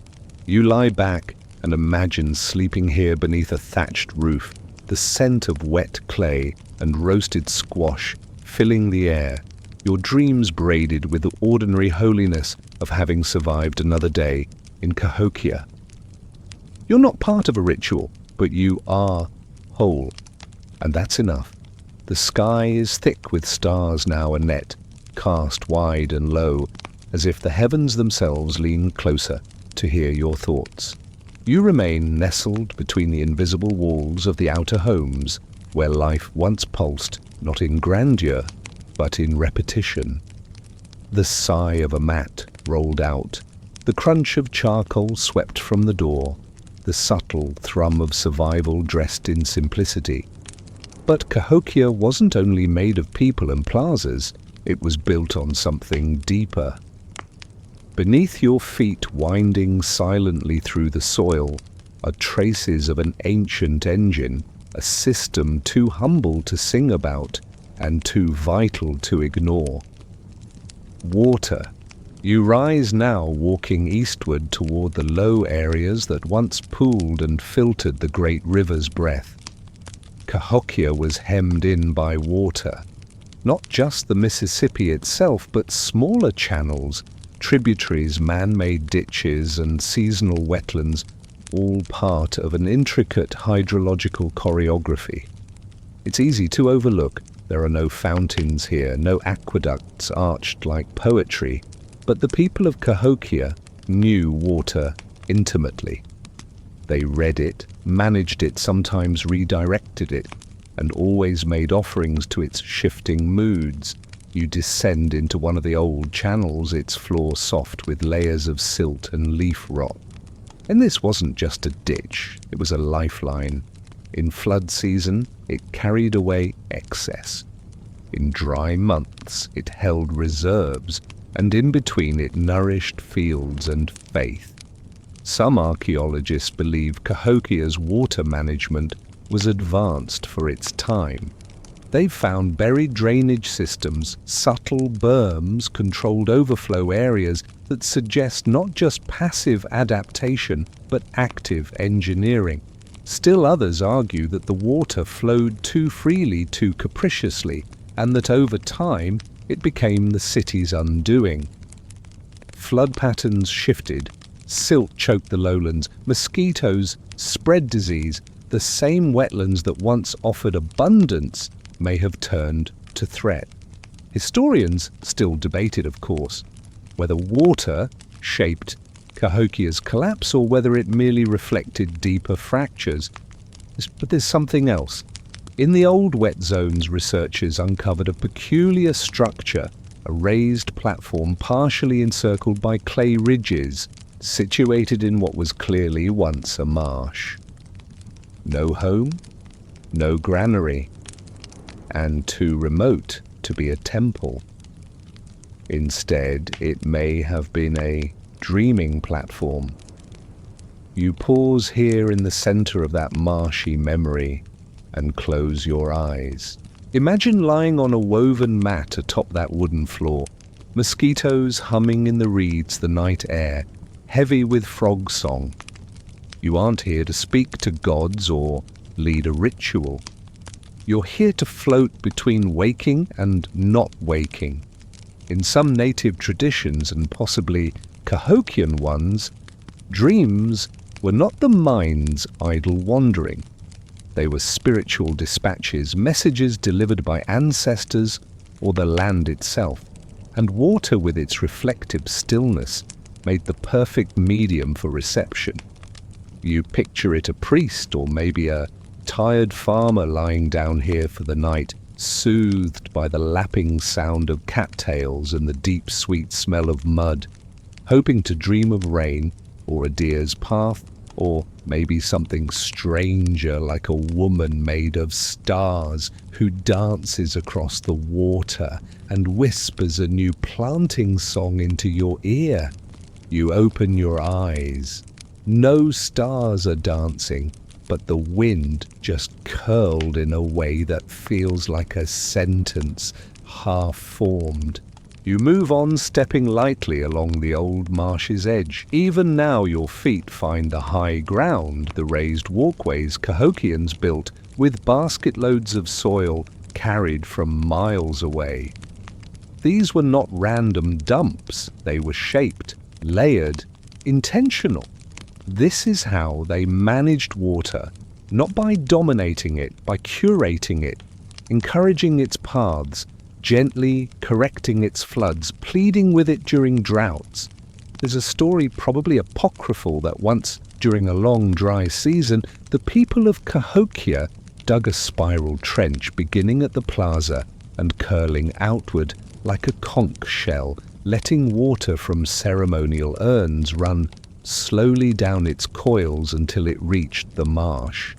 The act wasn't to create rain, it was to show the path rain would take when it returned, like leaving the door open for a guest who's late. You sit at the edge of the spiral that may or may not have existed and wonder how much we've lost simply because we stopped building invitations to nature. Not demands, not defenses, just gracious openings. You let your fingers trail through the cool weeds growing where water once glimmered. The frog song continues, a cricket joins in. Somewhere nearby, something splashes softly, real or remembered, it doesn't matter. Cahokia's water never fully left, it just moved underground, waiting.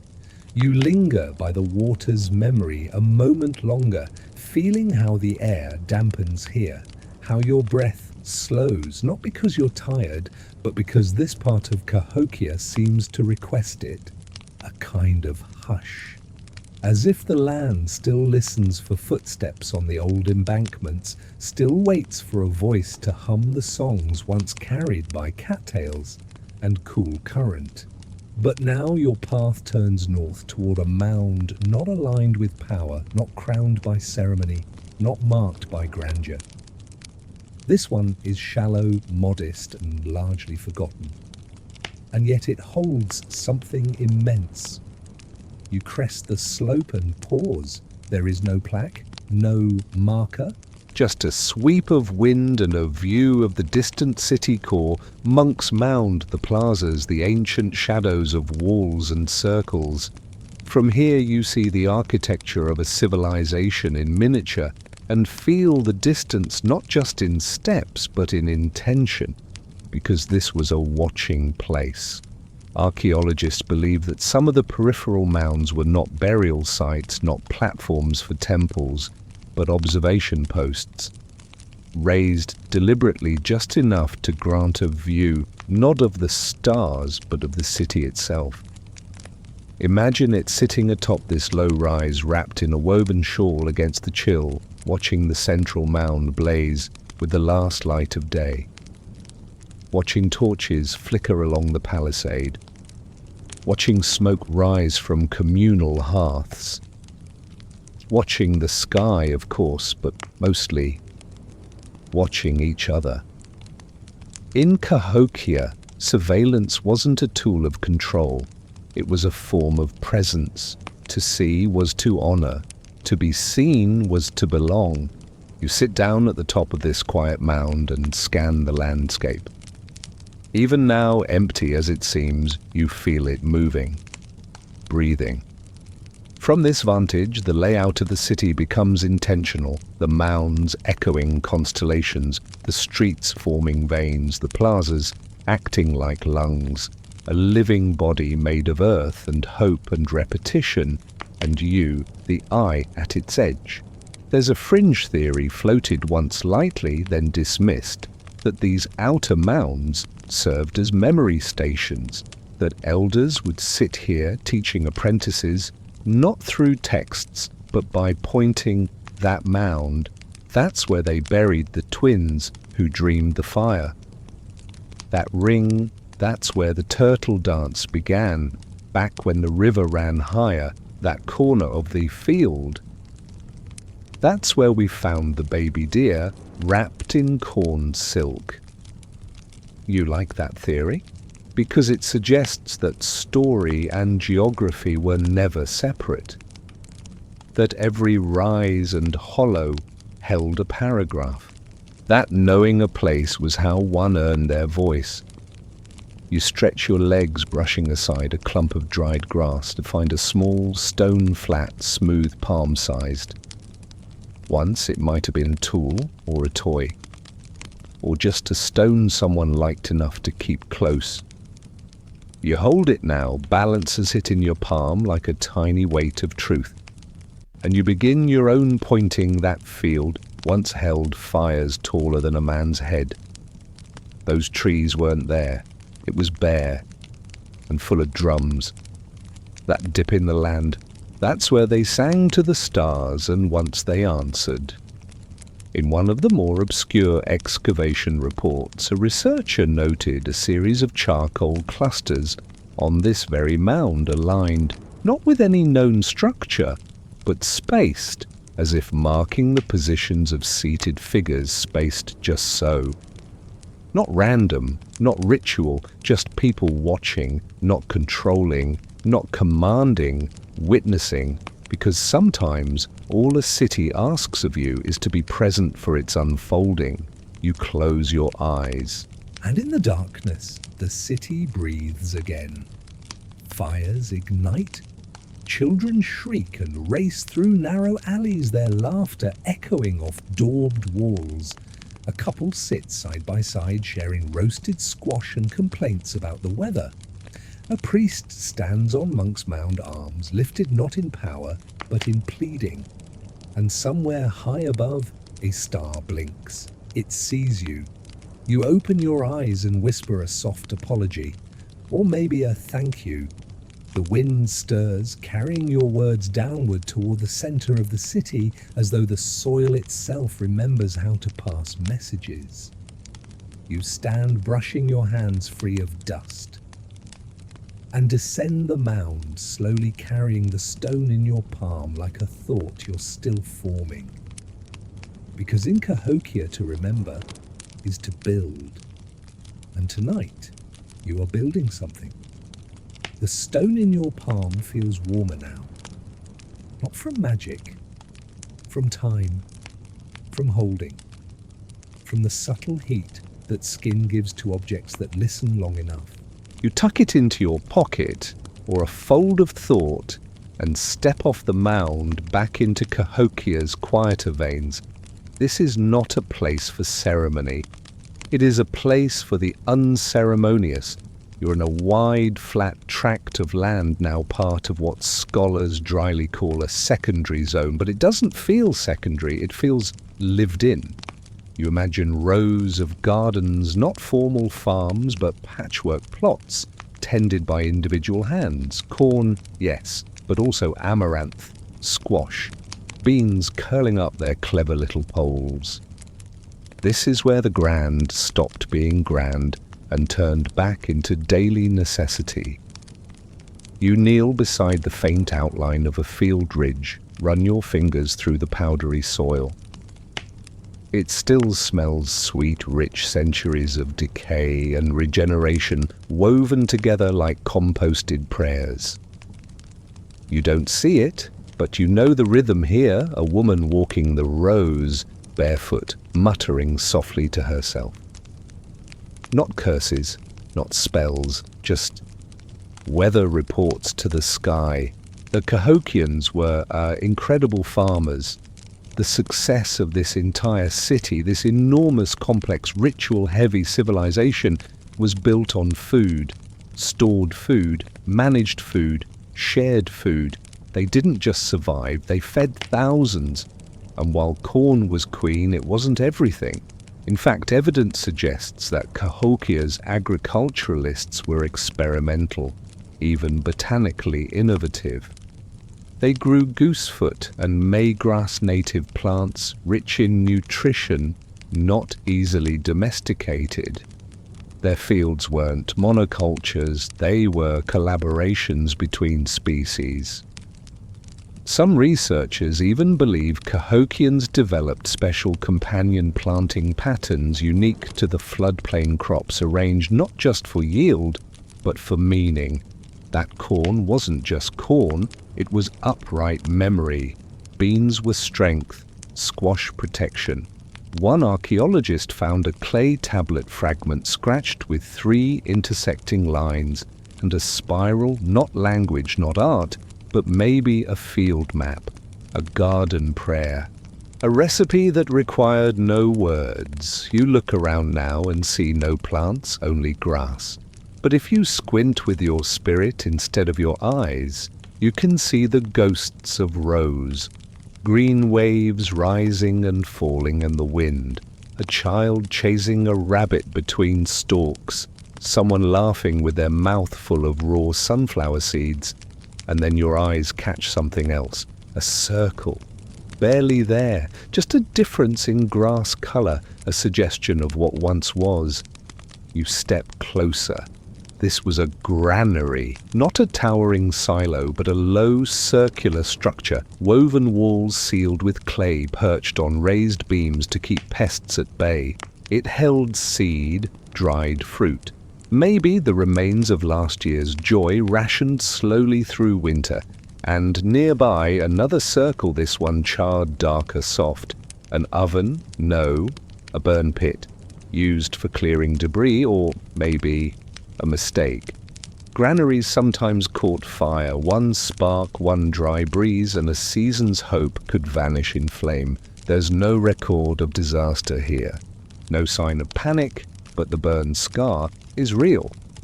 And here's the open question: did they rebuild or did they leave it as a warning? Historians still debate how resilient Cahokia's food systems were. Some evidence points to surplus central storage, even redistribution. Others argue the system was fragile, dependent on precise weather, on social cooperation, on hope not getting soggy. And then there's the human part. Some fringe theories suggest the existence of food specialists, not cooks but ritual feeders. People who prepared meals for festivals, not just with ingredients, but with songs. Food offered to the divine through specific preparation methods, stirring counterclockwise, whispering stories into the steam, placing a pinch of ashes from a previous fire into every new dish. None of it confirmed, but you want it to be true, because it means every meal mattered. That nourishment wasn't just for the body. It was theology with flavor. You sit now where a hearth once stood, cradling nothing in your hands but imagining a bowl, warm, fragrant, full of something unfamiliar but deeply comforting. You take a pretend bite. It's gritty maybe, or smoky, or faintly sweet. Whatever it is, it fills. You lean back and look at the moon, which seems to nod in approval, as if it too has been fed. And suddenly you realize all those fields, all those rows, all that planting, tending, harvesting, it wasn't just for survival, it was for gathering, for sharing, for building a city where 30,000 people could sit down with full bellies and dream bigger than hunger. You rise slowly, brush the invisible crumbs from your fingers, and walk on, nourished by food that no longer exists except in memory. And in memory, it's always enough. You walk with a belly full of imagined squash, and somehow it satisfies you more than any modern meal ever could. Strange how a city so long gone can still feed you in stories, in scentless steam, in memories encoded not in taste buds, but in dust and deliberate placement. Now you cross back toward the heart of Cahokia. Not to the core, not to Monk's Mound, but to a peculiar little rise tucked into a fold of the land, one that doesn't align with the grand ceremonial geometry. It's askew, irregular, out of rhythm with the city's careful grid. And that's because it wasn't built like the others. It was a midden. In less poetic terms, a trash heap. But not garbage as you know it, no crumpled receipts or plastic wrappers or forgotten emails. This was the refuse of reverence. 1,000 daily acts discarded, layered, pressed into a soft hill of bones, shells, sherds, ash. You reach the mound's edge, crouch, and dig with your fingers into the topsoil. Immediately, the texture changes softer, denser, slightly sticky with ancient fat and decay. But here and there, something gleams. A sliver of mussel shell, a blackened seed, a bead broken in half, too imperfect to keep. Welcome to Cahokia's compost of culture. And here's the beautiful twist. Archaeologists adore middens. They're more honest than temples, more revealing than tombs. In trash, people don't lie. They toss what they're done with. They leave fingerprints of taste, habit, economy, boredom. One analysis of a Cahokian midden revealed an astonishing concentration of fish vertebrae. Tiny, delicate, endless. Someone or many someones spent long evenings stripping fish to the bone and tossing the rest into the same hollow. For weeks, maybe months, maybe seasons. Historians still debate whether this signals a festival, a famine, or just really good fishing. Nearby, they found a pile of broken figurines, once revered, now discarded, not gently placed, smashed. Was it ritual cleansing? An end to a belief system, a teenage rebellion? The line between sacred and trash was thinner than we'd like to admit. Some of Cahokia's discarded items are eerily modern. Game pieces, smooth carved discs used for a gambling pastime called chunky, in which players hurled spears at a rolling stone disc and bet on where it would stop. It was wildly popular. So popular that some middens contain entire heaps of broken chunky stones cracked from overuse, thrown aside like twisted ankles, and lost bets. You pause and try to picture it, the open field, the shouting, the thrill. Not all of Cahokia was piety and ceremony. Sometimes it was loud and sweaty and full of curses and cheers. Even now your fingers brush against what might be a pipe stem. Smooth, hollow, fired clay. Maybe someone puffed it while watching the game, exhaling not incense, but laughter. And then just tossed it. The archaeology of trash is a tender thing. It reminds us that reverence wears off, that even the most cherished object eventually becomes inconvenient. But here's what the Cahokians did differently. They didn't bury their trash far away. They let it rise. Over time, these middens became little hills, mounds even, and they didn't avoid them. They built near them, walked by them daily, maybe even sat atop them during long conversations. One theory, whispered more than published, suggests that some of the city's residents believed trash held residual spirit. That food bones, broken tools, burned shells, even the fragments of forgotten gods retained a kind of sacred static. And by living near it, by walking over it, you absorbed something. Knowledge, memory, a sense of what not to repeat. You lie back against the mound's slope and stare at the stars again. There's a comfort in this trash heap, a warmth, as if all these forgotten objects gave off a kind of afterglow. Imagine someone tossing a failed pot here, the clay cracked, mid-firing, useless, so they throw it away. Now 900 years later you pick up that shard and turn it in your hand. It's still here, more real in some ways than the people who made it. Isn't that strange that failure sometimes lasts longer than success? That the most enduring parts of us are often what we meant to discard. You sit in silence, the midden at your back, as if leaning against the compost of the human spirit. A bead, a bone, a game piece. And then quietly you add something of your own, a thought, a regret, a hope. You place it on the soil unseen and walk away lighter. Because in Cahokia even trash had dignity.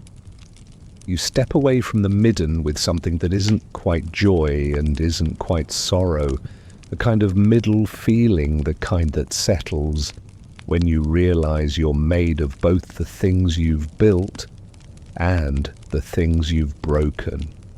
Cahokia whispers behind you, not ashamed of its refuse, but proud.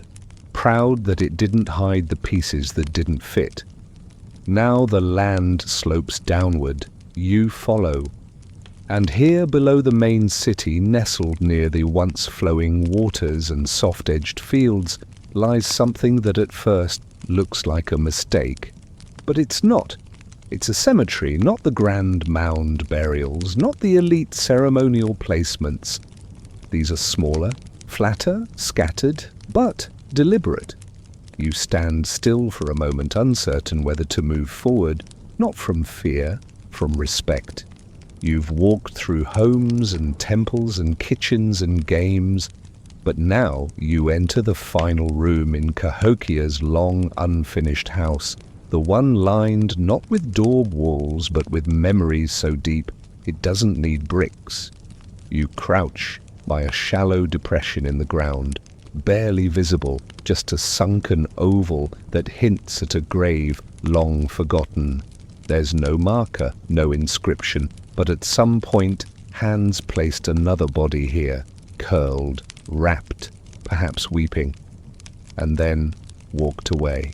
In one section of Cahokia's burial grounds, archaeologists found a pattern of parallel interments, rows of bodies laid head to foot, all facing the same direction. Carefully spaced, no elite artifacts, no extravagance, just people. Historians still argue whether this was a family plot, a neighborhood group, or some communal rite, but everyone agrees this was not random. Here's something odd. In one set of graves, only skulls were found, carefully arranged, spaced, with equal precision. No limbs, no torsos, just heads. Grisly maybe, but context changes everything. Some suggest this was a way of preserving identity, the head, as the seat of memory, wisdom, or soul. Others think it was symbolic separation, a belief that the body returns to the earth, but the face remains with the people. There's even a theory that these were ancestral relics kept for a time, revered, and only later given to the ground. And still the soil doesn't tell you, it just holds. You move deeper among the burial depressions. Some are arranged in clusters, some in spirals, some alone. The earth feels softer here, more forgiving.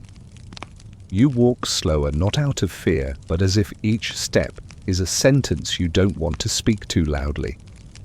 And then you find it.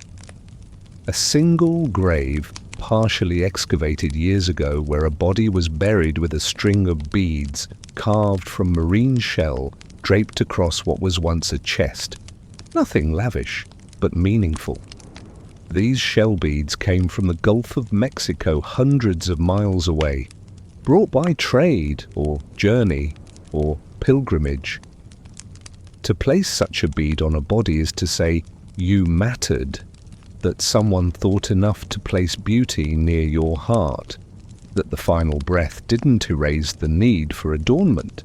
This wasn't just a cemetery, it was a conversation with absence. In another corner they found a child, small bones barely mineralized, curled like a question mark. Beside them, a rattle, broken, yes, but unmistakable. You pause here longer, not to mourn, but to remember that Cahokia, for all its glory, was full of loss, because that's the truth of any city, isn't it? It doesn't endure because it's powerful. It endures because it grieves and keeps going. And now you realize something else. These graves, modest, irregular, unremarkable, are just as important as the giant mounds, maybe more so. Because they don't proclaim anything, they don't demand to be understood, they just rest. And in resting, they allow everything else to keep moving. You kneel and press your hand into the earth beside one of the shallower depressions. You say nothing, but the wind seems to exhale gently anyway. You're not asking for secrets anymore. You're simply acknowledging that secrets are kept here, not out of deception, but because the dead deserve silence. You rise slowly. The stars are brighter now. You wonder if the people buried here had favorite constellations.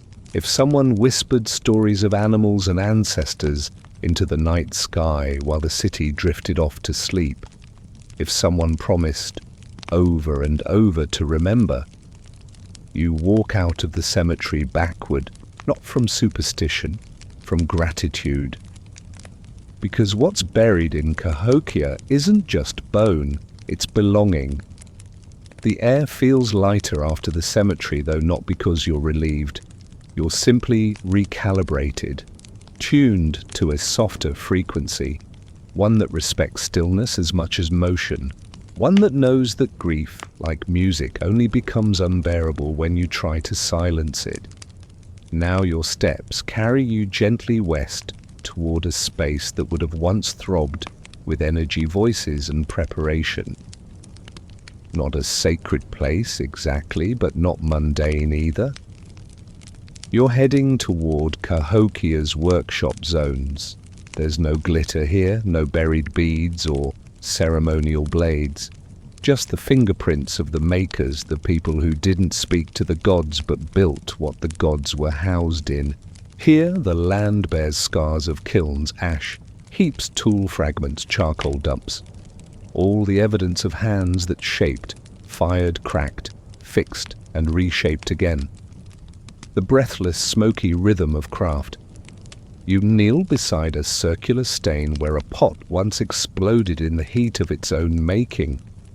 The shards remain embedded in the earth like a broken clock that no one bothered to reset.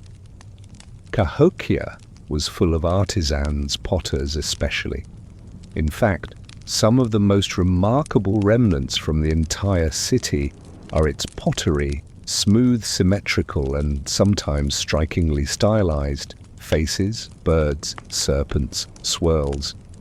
You trace the impression of one now with your finger, a faint curve in the soil, perhaps the belly of a bowl or the lip of a ceremonial vessel.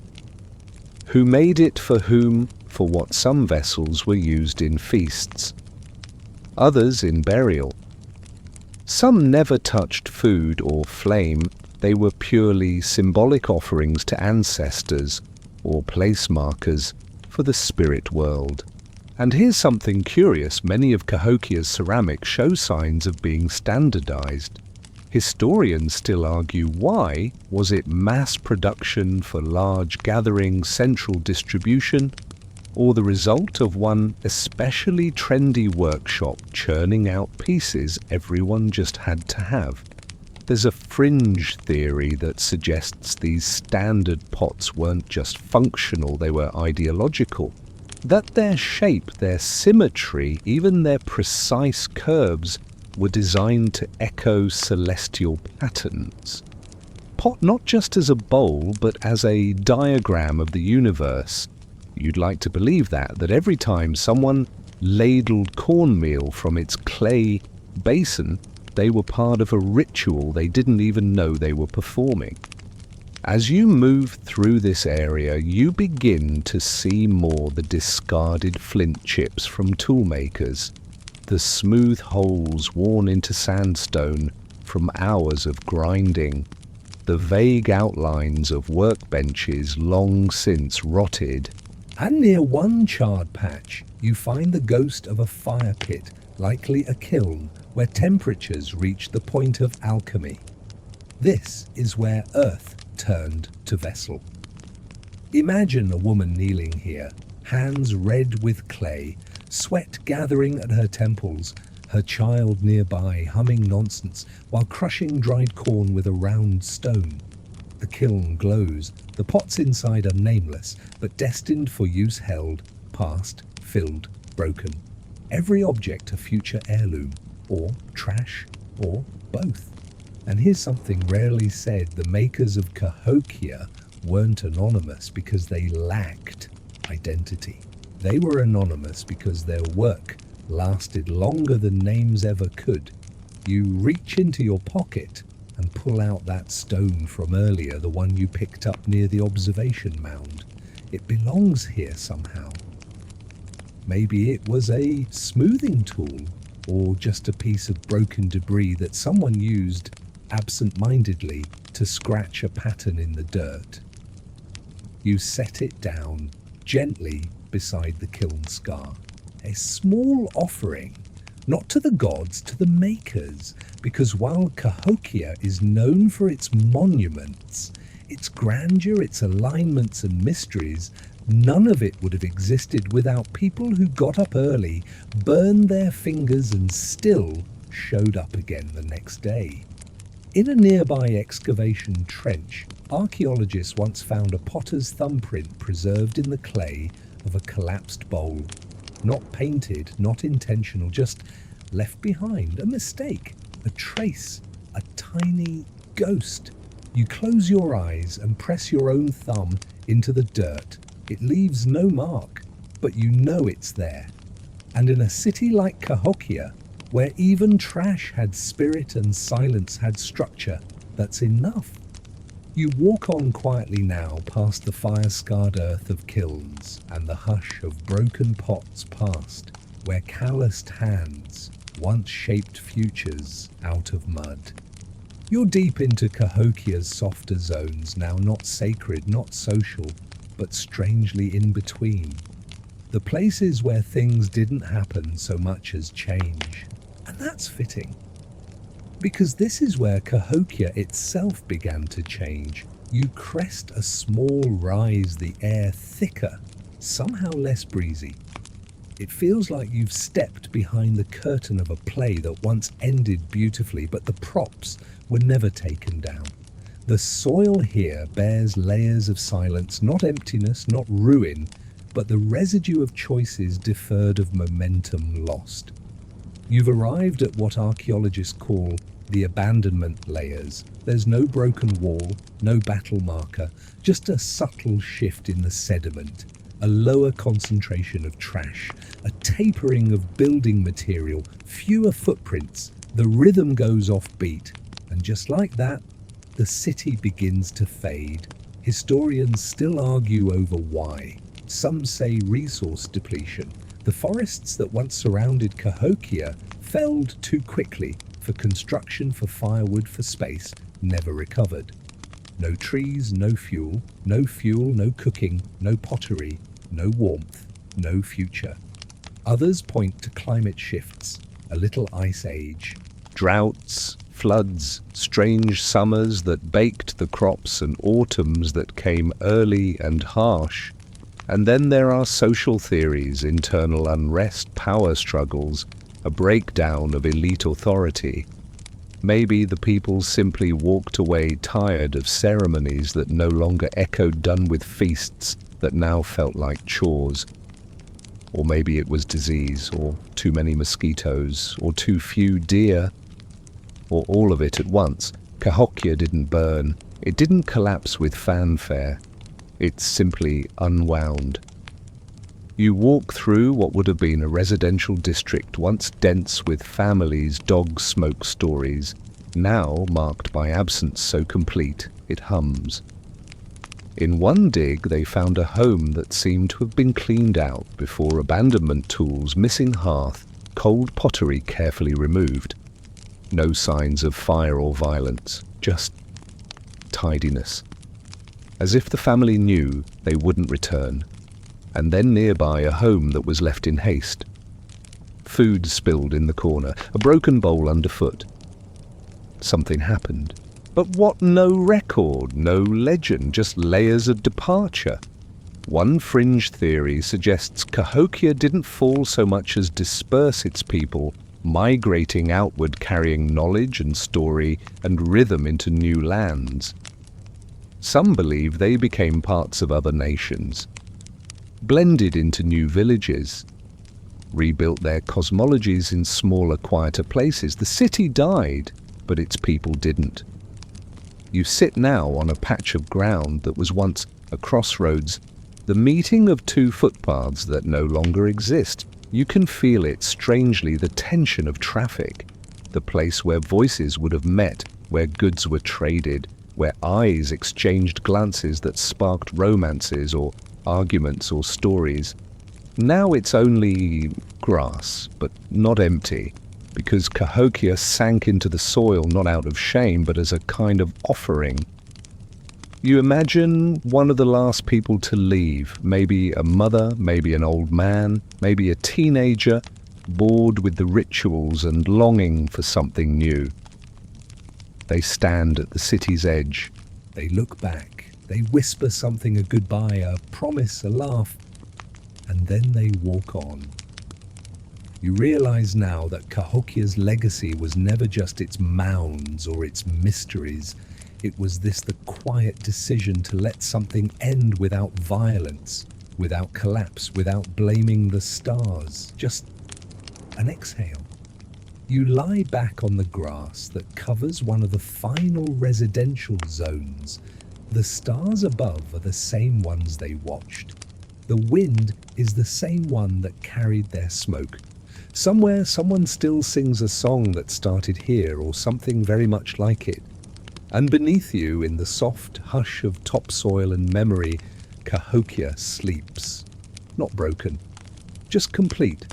You stay, lying on the soft rise, the silence now, less an absence and more a presence in its own right, an atmosphere of stories too wise to shout. You don't feel alone here. You feel surrounded. By rhythms, long-ended, yes, but also by something still pulsing just under the surface, like roots, like memory. You rise slowly and walk north toward the final perimeter of Cahokia's known world. Beyond this edge, the land smooths out into wetlands and forest once more, dotted with traces of distant hamlets, outposts maybe, satellites, or perhaps echoes of a city whose voice was never meant to stay confined. You pass one final structure, a low mound not aligned with any central axis, not sacred, not functional, decorated only in fragments of red ochre. It's unclear what its purpose was. A shrine, a marker, a monument to something too subtle for modern minds to decode. Historians shrug. Fringe theorists speculate.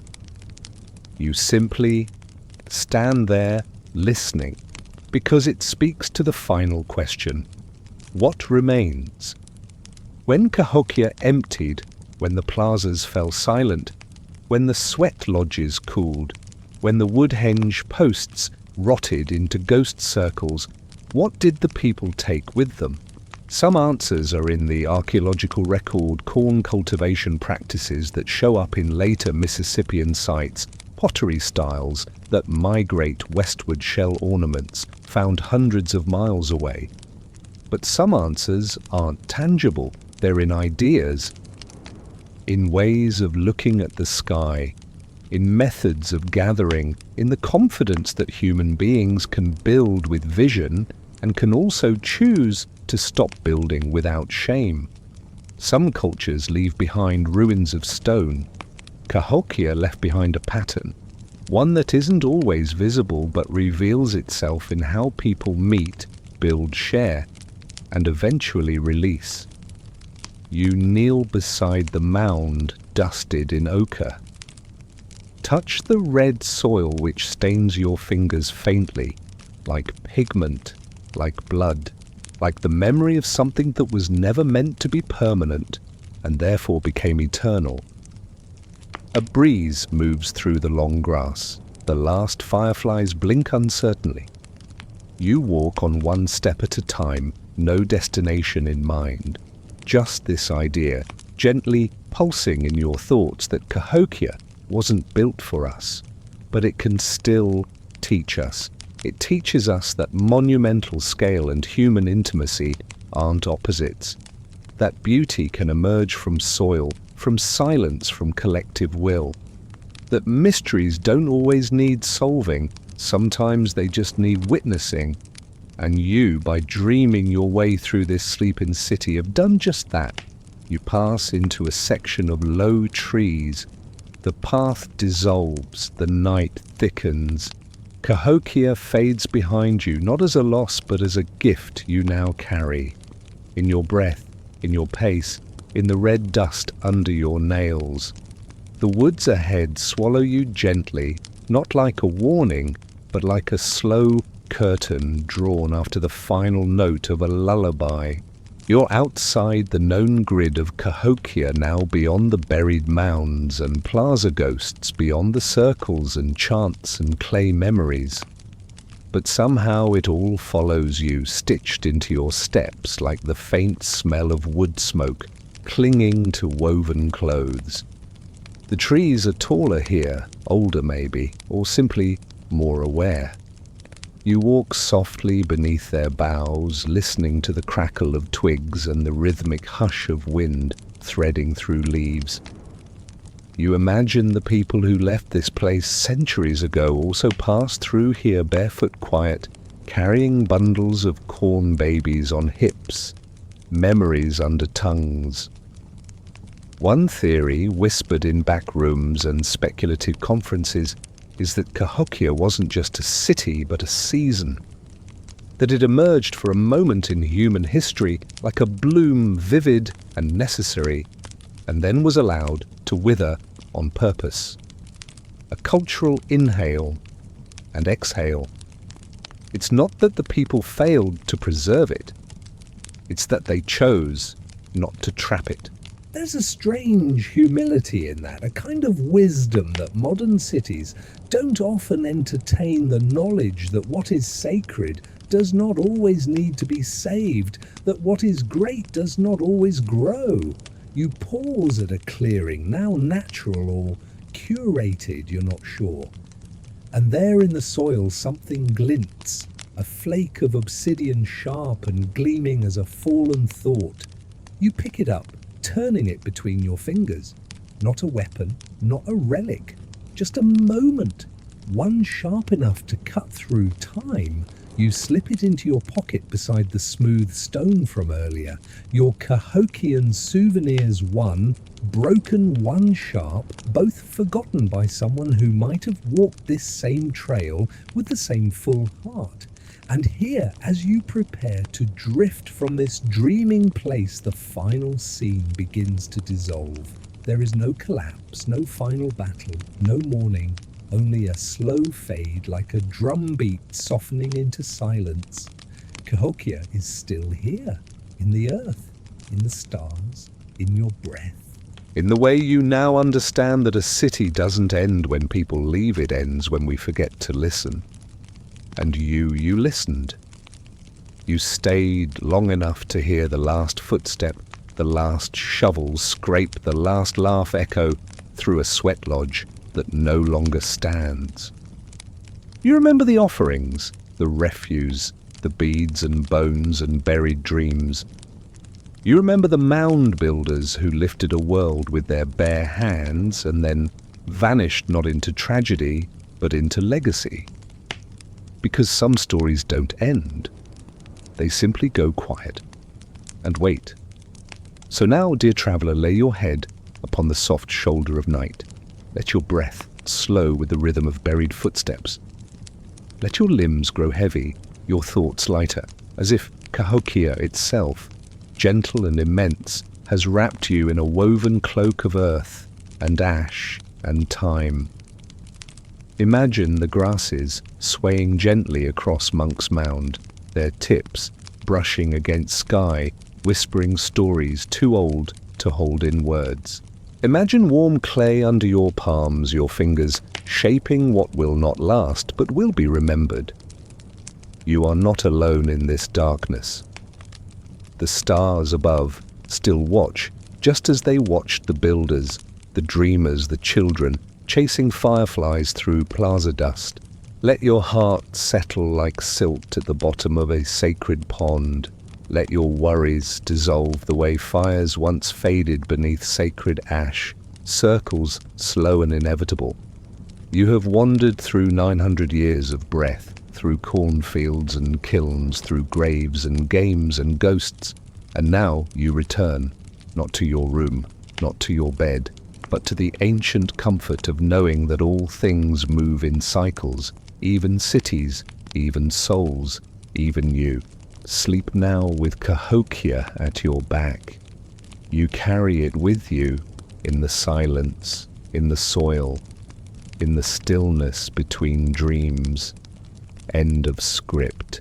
Sweet dreams.